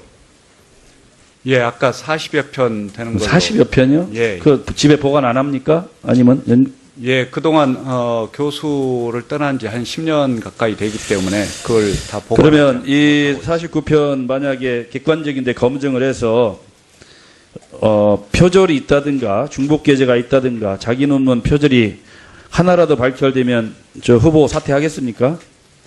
그것은 제가 지금 가정으로 해서 그 말씀은 아니, 드리는 게 있다면 적절하지 그동안 않을 것 없다 같습니다. 그러니까. 예, 적절하지 않을 것 같습니다. 왜 적절하지 않습니까? 자기 논문 표절도 없고 중복 게재도 없고 지금 논문 표절 없다고 그동안. 저는 이렇게 봐요. 우리 후보자가 학문 윤리적으로 논문과 관련해서 양심의 가책을 받을 전혀 없습니까? 국민들 앞에 말씀을 정확히 대답을 해보세요. 예, 아까도 몇 차례 말씀드렸습니다만 이제 중복 게재도 하나도 없습니까? 중복 게재는 부당한 중복 게재는 없습니다. 저는 참으로 오늘 후보자가 청문회 임하는 자세가 동문서답 아니면 굉장히 뻔뻔하다고 생각이 들었습니다.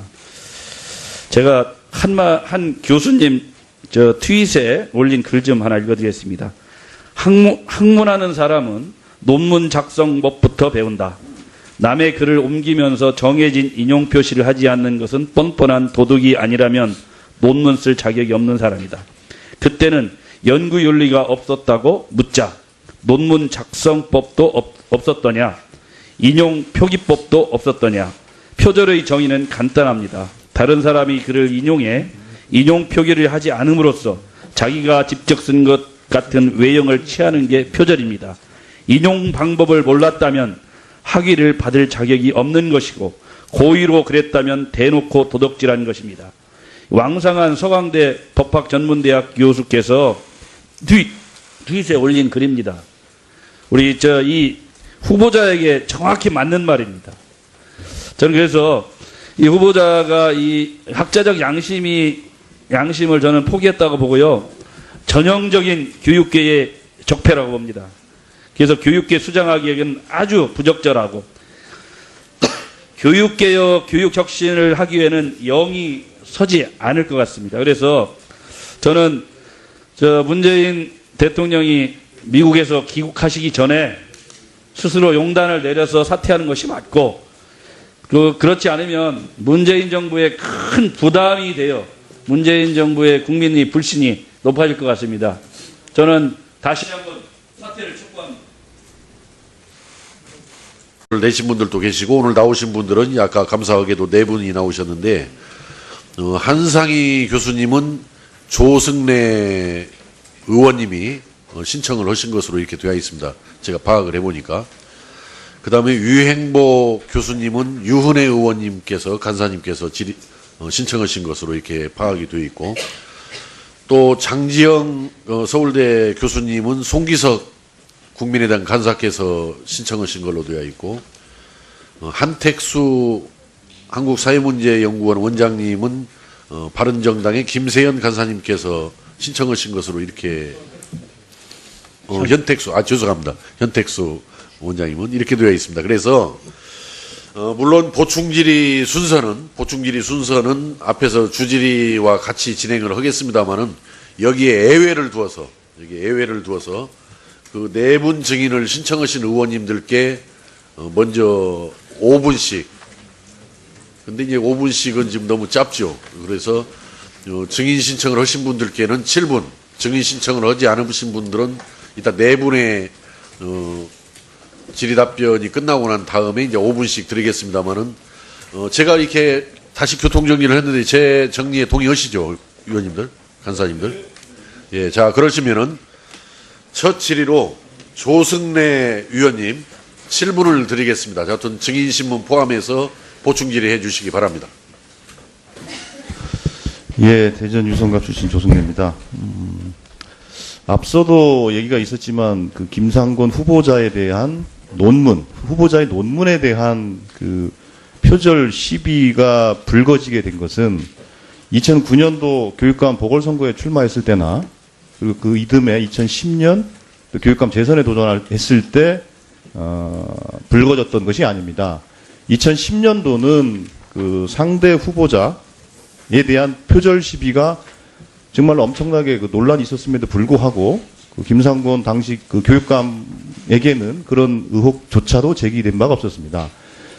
근데 이게 그 의혹이 제기된 것은 2014년 경기도지사 선거에 후보의 뜻을 두고 이제 경선에 참여하는 과정에서 제기가 됐고, 이 문제 제기는 미디어워치라는 곳에서 진실성 연구센터인가요? 예, 진실성 센터, 연구 진실성 검증센터 라는 기관에서 2014년도에 표절이다 이렇게 얘기하면서 이제 불거진 것이고요. 그때 나왔던 그 주장과 논리, 그 다음에 객관적인 수치들, 그쪽이 주장하는 수치들, 이 지금까지 돌아다니는 겁니다. 뭐 80군데가 어떻다, 뭐가 어떻다 하는 내용들이 다 그때 만들어진 내용들이 돌아다니고 있는 것으로 저는 보고 있습니다. 그래서 그 한상희 증인께 여쭙겠습니다. 혹시 그 제가 좀 전에 말씀드린 그 미디어워치 연구 진실성 검증 센터라는 곳이 이 논문에 대한 검증 기관으로서 그 신뢰성과 공신력을 갖고 있는 기관인지 혹시 잘 알고 계신지 여기에 대해서 좀 말씀해 주시겠습니까?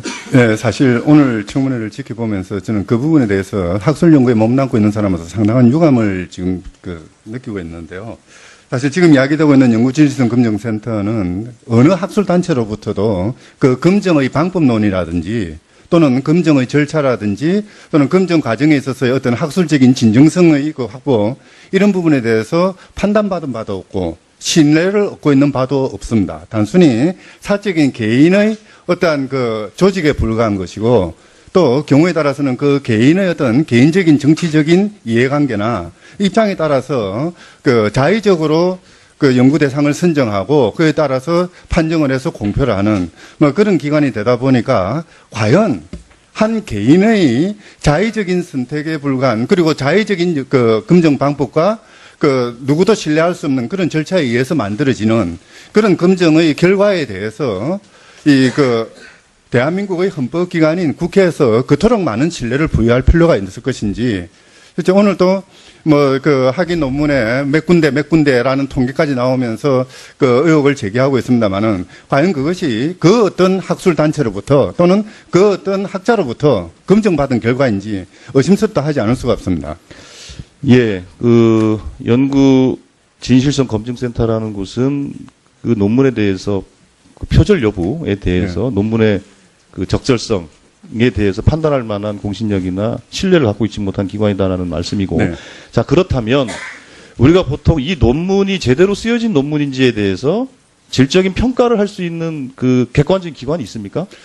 사실 그 표절에 관해서 세계적으로 많은 논의들을 하고 있는데요. 거의 대부분의 표절에 관한 판정의 절차들은 그러니까 당의 대학이라든지 또는 학술단체라든지 적어도 학술의 영역에 몸담고 있는 사람들이 학술에 관한 사회적인 신뢰를 얻는 제도적인 틀 속에서 그 표절 여부에 대한 검증을 하고 그 결과를 발표합니다. 그리고 그렇게 발표된 결과는 사회적인 논란이 대상이 되는 것이 아니라 학술 영역 속에서 일종의 하나의 그 지급윤리와 비슷한 학술 윤리의 측면에서 판단되고 평가되는 것입니다. 그런데 이번 그 검증센터 같은 경우에는 그것을 그러니까 학술의 영역에 머물러 있어야 되는 그런 부분을 사회적인 어떤 그 정치적인 이슈화하고 그걸 바탕으로 해서 정쟁의 도구로 삼는 것이 참 아쉬운 점입니다.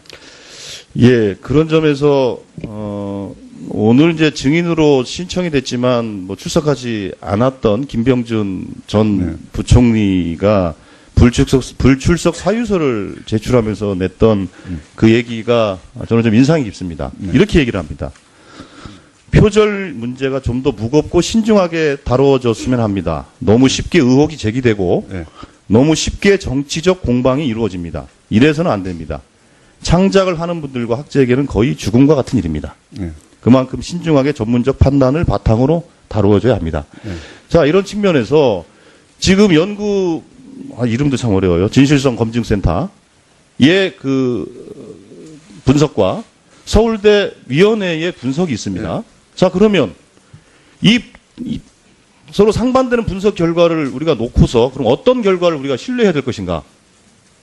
당연히 서울대 결과를 신뢰해야 되죠. 물론 서울대에서 학위를 줬기 때문에 자기 식구 뭐 감싸기를 하는 거다 이렇게 얘기하지만 그거는 우리나라 최고의 대학인 서울대학교를 저는 폄하하는 거라 생각하고 있습니다.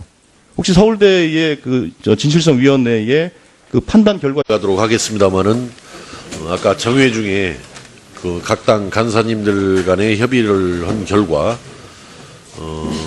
후보자께서 퇴장하지 않으시고 후보자와 함께 우리 증인들이 한 자리에서 보충 질의를 진행하면서 증인 신문도 병행하도록 이렇게 협의가 됐습니다. 그래서 일단은 우리 증인 확인하는 절차를 먼저 가진 다음에 그 회의 진행 방식에 대해서는 제가 따로 여러 위원님들께 말씀을 드리고자 합니다. 증인의 신분은 전문위원실에서 미리 확인을 하였으므로 간단한 본인 확인만 하도록 하겠습니다. 증인께서는 이름을 호명하면 그 자리에서 일어나서 예라고 대답하고 자리에 앉아주시면 되겠습니다. 먼저 증인 위행복 한양대학교 중국학과 교수님 참석하셨습니다. 감사합니다. 두 번째로는 증인 한상희 건국대학교 법학전문대학원 교수님 참석해 주셔서 감사드립니다. 다음은 증인 현택수 한국사회문제연구원 원장님 감사합니다. 다음은 증인 장지영 서울대학교 재료공학부 교수님 감사합니다. 이렇게 하시죠. 증인분들은 이렇게 뒤로 가게 하지 마시고 그 후보자분하고 옆으로 이렇게들 앉게 조정이 안 됩니까? 네 분밖에 안 되는데 그렇게 앞으로 좀 조정을 하시죠. 그 자리를. 자, 행정실에서 가서 그 앞으로 이렇게 조정을 하세요. 그 증인분들을.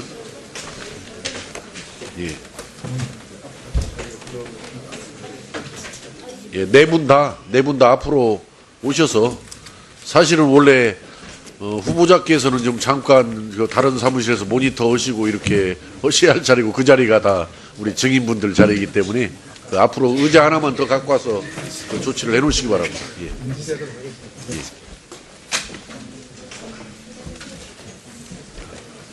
의자를 하나 더 마련해 놓으세요. 바로.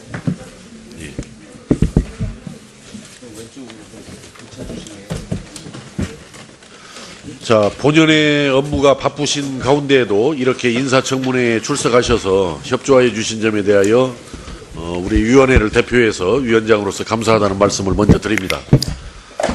다음은 증인선서 이유와 방법을 설명을 드리겠습니다. 증인선서를 하는 이유는 국회가 김상곤 교육부 장관 후보자에 대한 인사청문회를 실시함에 있어서 증인으로부터 양심에 따라 숨김없이 사실대로 증언하겠다는 서약을 받기 위한 것입니다.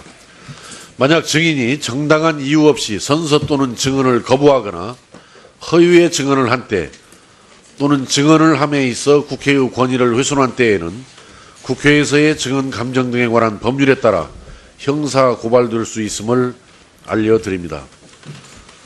최근 이 문제는 우리 최순실 사태 때 여러 가지 국정감사나 또 국정조사 과정에서 그 위증의 죄로 우리 상임위에서 고발도 추가로 했던 부분도 있고 또 법정에서도 다뤄지고 있다라는 점을 참고로 말씀을 드립니다.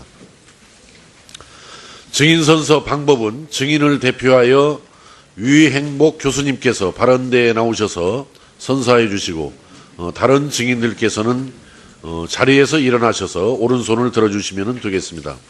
유행복 증인께서는 선서가 끝난 후 기명 날인 또는 서명한 선서서를 본 위원장에게 제출하여 주시기 바랍니다. 그러면은 유행복 증인께서는 발언대에 나오셔서 선서해 주시기 바랍니다.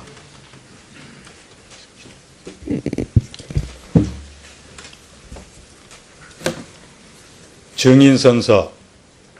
본인은 국회가 실시하는 김상곤 부총리 겸 교육부 장관 후보자의 인사청문회에서 증언을 함에 있어서 국회에서의 증언 감정 등에 관한 법률 제7조 규정에 의하여 양심에 따라 숨김과 보탬이 없이 사실 그대로 말하고 만일 진술이나 서면 답변에 거짓이 있으면 위증의벌을 받기로 맹세합니다. 2017년 6월 29일 한양대학교 유행복.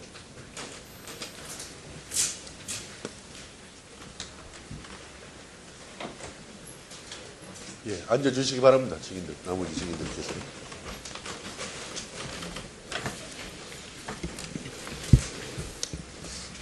오래 기다리셨고.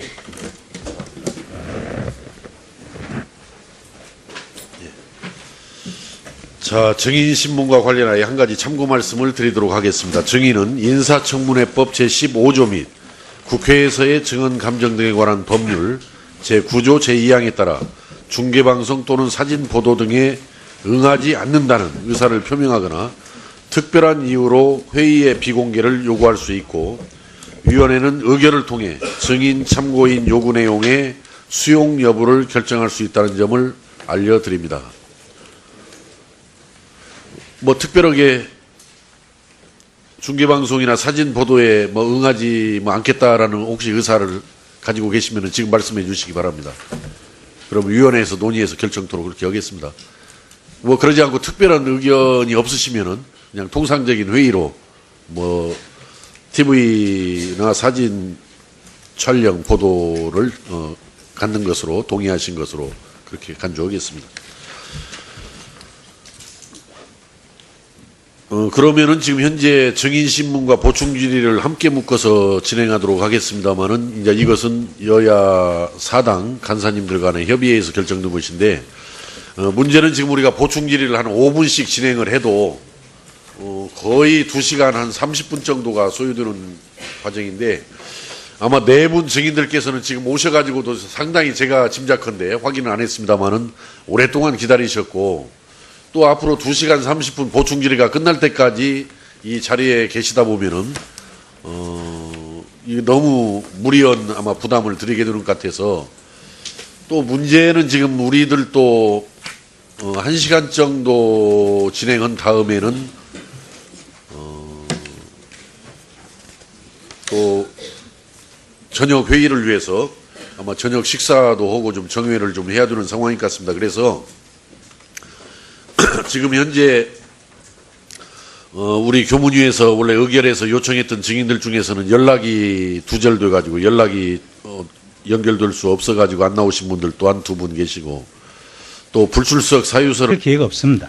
근데 저희들은 보다 더 공평한 경쟁을 할 수 있는 학문 시장을 만들기 위해서 이 그 박사학위를 받고 이런 분들은 저희들이 지금도 가장 정체 있는 부분들을 한번 발표해봐라 해가지고 제가 소속되어 있는 학회 같은 경우는 매년 봄에 신진 박사들을 모신 학회를 합니다. 근데 2007년 이전에는 무슨 일이 있었냐면 이게 심지어는 이제 그러면 너가 쓴 논문 중에서 가장 그 세상에 내놓을 만한 것들을 하나 해서 한번 학술제 발표를 해봐라. 이런 현상이 있었고 그런 일들이 굉장히 많았습니다. 많았었는데. 예. 교수님 제가 그때는 시간이 제한돼 있기 때문에요. 시간이 지금 거의 다 그러면 가고 있어서 그때는 중복 계절의 생각을 안 하고 예. 중복 계절의 생각을 안 하고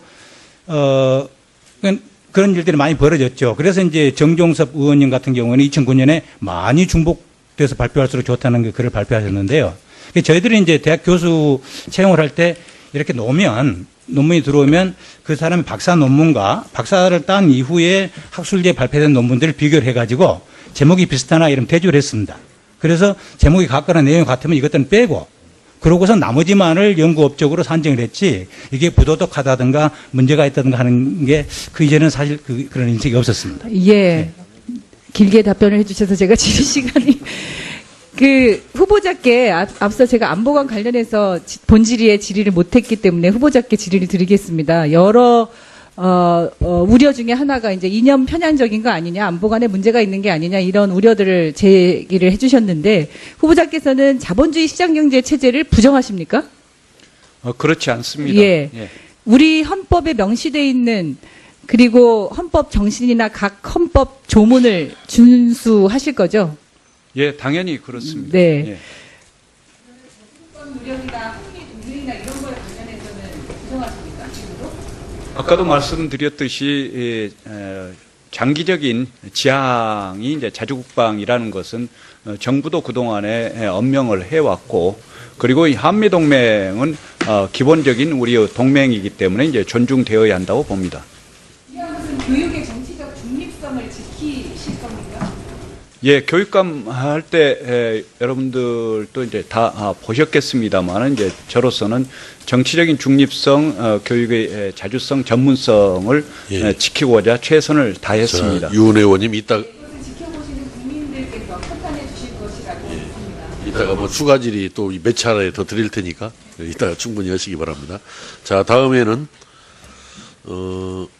서울대 장지영 교수님을 그 증인 신청하신 송기석 간사님 증인 신문 겸 보충 질의해 주시기 바랍니다.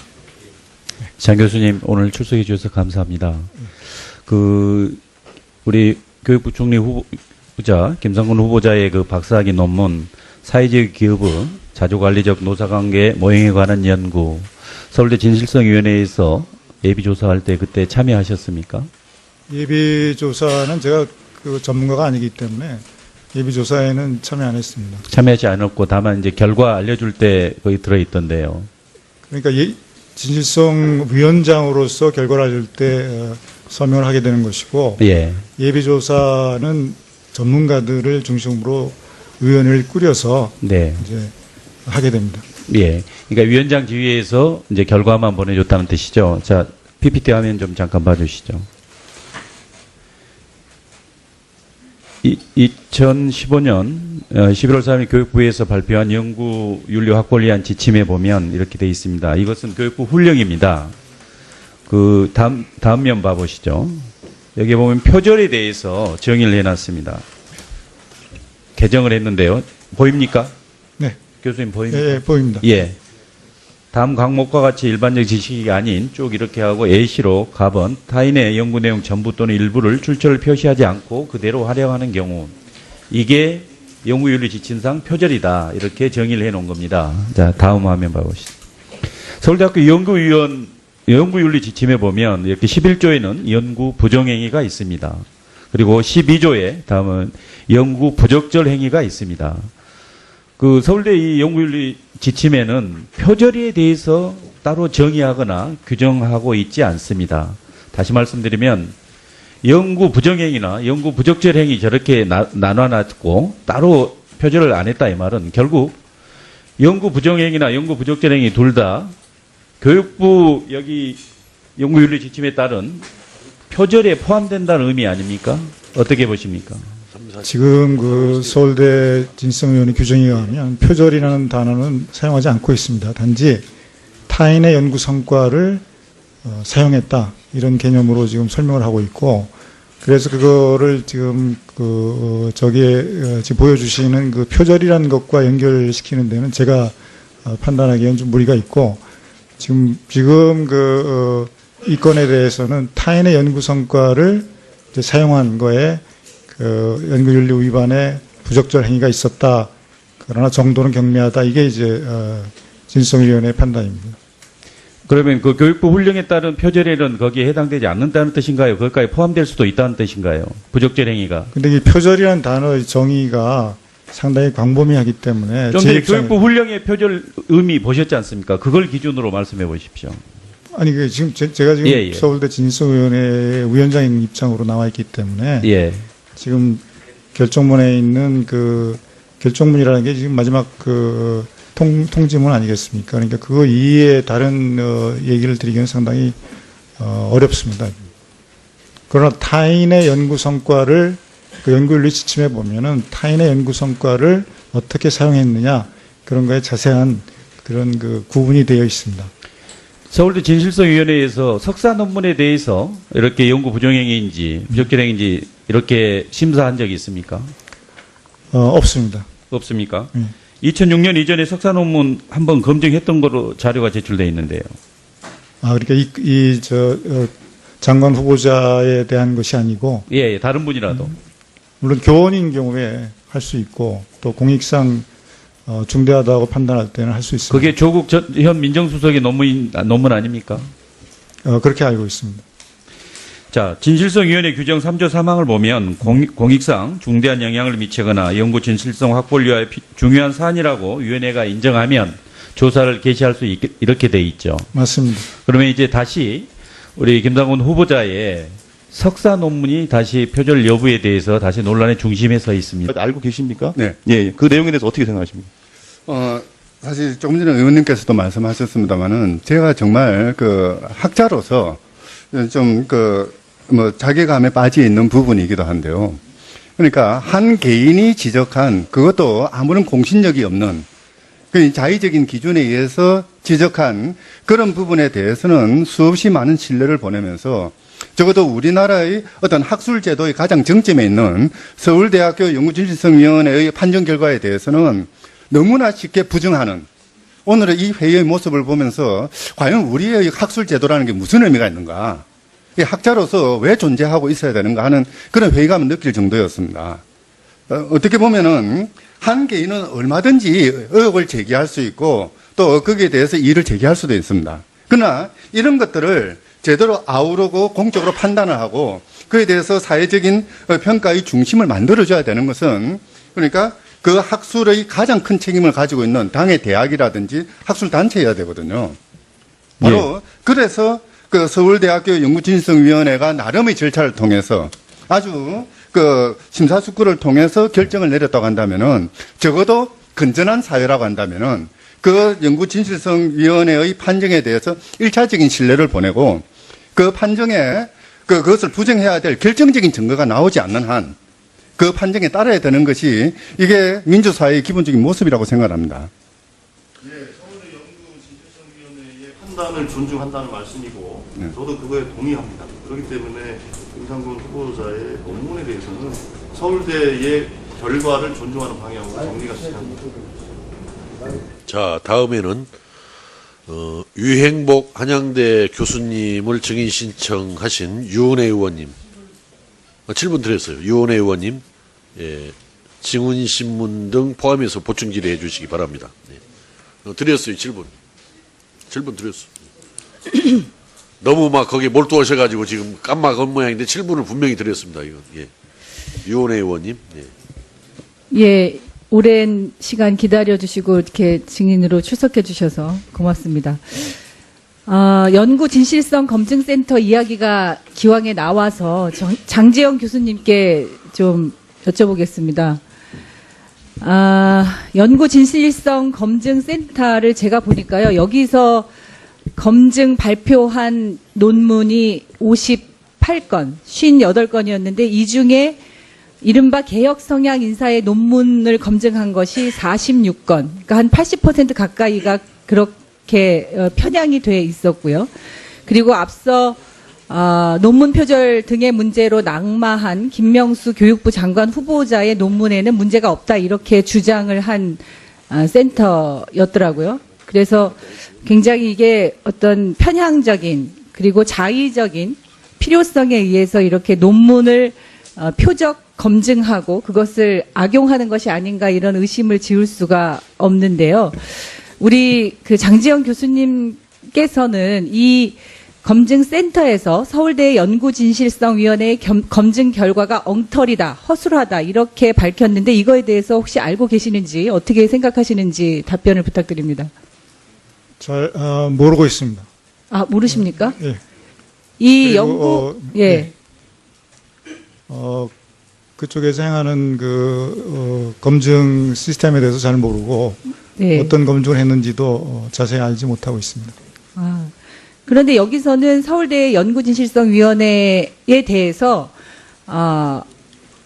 그 검증 결과가 엉터리다, 허술하다 이렇게 입장을 발표한 바 있거든요. 그래서 이 부분과 관련해서는 지금 모르신다는 말씀이신가요? 그러면 앞서 우리 답변해 주셨던 우리 한상희 교수님 답변처럼 지금 이 논문 표절과 관련해서 신뢰성 있게 어떤 기관에서 이런 것들을 검증할 수 있다고 판단하십니까? 그리고 서울대 박사학위의 논문의 경우에는 서울대 연구진실성위원회에서 논문 표절과 관련해서 검증하게 되어 있는데 그 부분과 관련해서 좀 말씀해 주시죠. 사실 학술적 연구 결과에 대한 진실성 여부의 판정은 아주 고도의 학술적인 판단이 필요한 부분입니다. 그것이 단순히 표현 방법이 일치하느냐 안 하느냐, 그렇지 않으면 따옴표를 붙였느냐 안 붙였느냐 이 문제가 아니라 그 논문의 전체적인 맥락 속에서 독창성이 어느 정도 부여되었는가, 또는 어떻게 보면은 거짓말을 얼마나 했는가, 이런 것들을 학적인 관점에서 판단이 돼야 되는데, 이 연구진실성 검증센터에서 하는 방법은 제가 알기로는 단순히 표현의 일치 여부만 판단하고 그 외 나머지 학술적인 부분에서의 독창성의 문제라든지 전체의 맥락 속에서의 의미의 문제라든지, 또는 이제 표절과 관련해서 항상 이야기하는 어떤 일반적인 개념의 문제나 역사적인 사실의 문제, 이런 것들을 검증할 수 있는 그 어떤 기준도 제시하지 않았고, 더더욱 기준도 없다 보니까 그 기준에 대한 각 학문 영역의 검증조차도 받지 않았습니다. 그러다 보니까 거의 대부분 자의적인 그때그때 편의에 따라서 판단이 되는 그런 잘못된 현상을 이야기하고 있는 것이죠. 예, 그런 공신력을 담보할 수 없는 기관에 의해서 검증되었다는 네. 내용을 지금 이렇게 여러 의원님들이 거기에 의견을 근거로 해서 문제를 지적하시는 것이 타당성이 없어 보인다는 이제 그런 말씀이신데, 네. 위행복 교수님께 그러면 이어서 이 논문의 중복 게재나 자기 표절과 관련해서는 학계에서는 어떤 입장이신가요? 중복 게재, 네. 네, 중복 게재 문제는 역사적으로 상당히 분명한 일입니다. 2007년에 연구윤리 지침이 만들어지고, 그래서 이제 그때부터 각 학회에서 나름대로 연구윤리를 만들고 연구윤리위원회를 구성해서 운영을 했는데요. 그때부터 중복게재 관한 문제들이 각 학회의 연구윤리에 들어가기 시작했습니다. 내용으로요. 그리고 2008년에 발표된 서울대학교 연구윤리 지침에도 그 내용은 들어가 있습니다. 근데 왜 그랬는가 하면, 대학 교수들이 발표한 논문은 유통 구조가 굉장히 폐쇄적입니다. 그래서 요거를 이제 교수들은 상당히 문제로 삼고 있는데요. 학술지의 논문을 실으면 이게 많은 사람들한테 그것이 소개되거나 읽혀질 기회가 없다. 이제 이런 생각을 한 것이죠. 그리고 더구나 이제 학위 논문 같은 경우에는 본인이 그것을 학회에서 발표한다든가 하는 기회를 갖지 않으면 서울대 진실성위원회에서 김상곤 후보자의 석사 논문에 대해서 심사할 수 있습니까? 이 규정이야만 할 수 있는 거죠. 심사할 수 있습니다. 예, 할 예정입니까? 근데 지금 국회에 자료가 지금 제출된 걸로 알고 있는데, 약 2주 전에 진실성위원회가 열렸었는데, 그 진실성위원회가 열리기 전에 제보가 있어갖고, 일단 제보를 접수했다는 의미는 이제 예비조사를 준비하고 있다는 겁니다. 그러니까 예비조사위가 지금 구성되어 있지는 않고, 예비조사를 준비하고 있다. 그러니까 공식적으로 조사할 의향이 있습니다. 예. 아까 다시 PPT하면 교육부 연구윤리학벌관 지침 훈령 한번 올려주시죠. 그 훈령 내용에 의하면 이건 교육부 훈령이기 때문에 일정 부분 물론 교육 학술에 관한 자치권이 인정되긴 하지만 자율성도 보장되지만 사실 교육부 산하에 대학 포함해서 기관들이 다 일종의 준수해야 되는 그런 규정입니다. 그래서 지금 그 연구 부정행위 관련돼서 여기서 이제 구체화 이렇게 했지 않습니까? 제가 보기에는 서울대 윤리 규정이 좀 그 구체적으로 어떤 게 표절이다. 그러면 연구 부정행위만 표절이냐? 그건 아니지 않습니까? 우리가 일반적으로 표절을 의미할 때. 근데 저희는 표절이라는 용어를 안 쓰기 그러니까 때문에. 용어 자체를 안 쓰고 계시잖아요. 안 쓰고 있기 때문에 그거에 대해서 제가 이 결정문의에 다른 의미로 해석을 드리는 것은 이게 적당하지 않다고 생각합니다. 그래서 제가 이제 교수님께 여쭤보는 겁니다. 비록 서울대 그 연구진실성위원회에서는 또 윤리 규정에서는 표절이라는 용어를 사용하지 않지만 우리 사회 일반적으로 표절이냐 중복계냐 이렇게 계속 물론 중복계전에 있지만 논란이 되고 있지 않습니까? 그리고 교육부 훈령으로도 나와 있으니까 서울대 그 연구윤리 규정에도 그 전까지 포함을 해서 연구 부정행위와 연구 부적절 행위가 다 합쳐서 표절로 이렇게 포괄할 수 있는 것인지, 그러니까 그런 규정들을 좀 더 보완했으면 하는 그런 아쉬움이 있는데요. 어떻게 생각하십니까? 저는 오히려 그 표절이라는 용어를 쓰는 것보다 저희가 갖고 있는 규정에서 구분하는 것이 타인의 연구 성과를 사용했을 때 어떤 경우에 부정행위가 되고 어떤 경우에 부적절 행위가 되는지 그게 더 좋은 그런 그 방법이라고 생각합니다. 자, 송기석 의원님 수고하셨습니다. 다음은 우리 현택수 원장님을 증인 신청한 우리 김세연 의원님 질의 차례입니다만은 지금 김세연 의원님이 외부 방송과의 인터뷰 때문에 40분 이후에 입실을 예정으로 되어 있습니다. 그래서 잠시 김세연 의원님은 들어오시는 대로 발언 기회를 드리기로 하고 아까 그 주질의 순서에 의해서 진행을 하겠습니다. 참고로 가급적이면은 지금 현재 증인으로 나오신 네 분은 7시까지만 여기 계시도록 하는 것이 저는 좋겠다라는 생각입니다. 그래서 여러 위원님들께서 그거 참고해 주시고 그 질의에 임해 주시기 바랍니다. 자, 그러면은 순서에 의해서 이현재 위원님, 보충 질의해 주시기 바랍니다. 5분입니다.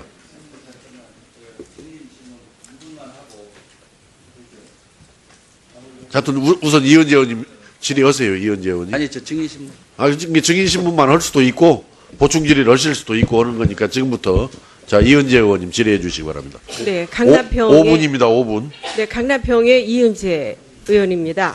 우선 아까 제가 교수생활 27년간의 후보자 연구 실적이 저희가 이제 맨 처음에 요구를 했더니 5편밖에 없다. 그리고 교육부 관계자가 막 울면서 5편밖에 안 보내오고 어저께 밤 11시 55분에 13편 가져왔습니다. 확인해 보셨습니까? 후보자? 몇 편 쓰셨는지 확인해 보셨습니까? 아까 이제 30편 정도를 확인했고요. 제가 생각할 때는 한 40여 편 썼다라고 이제 그렇게 말씀드렸었습니다. 49편의 논문 리스트를 제가 드렸는데 그거 아까 확인해 보시라고 드렸잖아요. 근데 그러면 나머지 9편은 후보자가 쓴 거 아닙니까? 아니, 제가 쓴 건데 지금 가지고 있지 않아서 찾지 못해서 이제 그동안에 그랬습니다. 아니, 그렇다 그러면 지금 전혀 이해가 되지 않습니다. 본인이 쓴 논문이 몇 편인지 확인도 안 되면서 어떻게 교육부총리를 하시겠다는 건지 우선 첫 번째 이해가 되지 않고요. 그 다음에 두 번째, 중복기재에 관련해서도 역시 아까 제가 논문을 드렸죠. 두 논문의 차이가 무엇이었습니까? 아까도 조금은 설명을 드렸습니다만 이제 그것은 한신대 사회과학 연구소에서 아니, 제가 여쭤보는 거는 그러면 중복기재입니까? 아닙니까? 중복은 중복인데 이제 부당한 중복기재는 아니란 말이에요. 중복기재죠? 중복기재인 건 맞죠? 중복은 중복인데 아니, 부당한 됐습니다. 중복기재가 아니란 중복기재로 제가 이해하겠습니다. 네, 그다음 지금 이제 그 많은 의원들께서 이 서울대 연구진실성위원회 결정 부분에 대해서 말씀들이 뭐 이게 맞다 아니다 이렇게 말씀이 계셨는데 우선 제가 한번 이거를 그 여기 이제 오신 그 증인들도 많이 계시고 그러는데 제가 이제 아까도 본 것처럼 제가 박사학위 논문에 이 파워포인트 한번 보여주세요.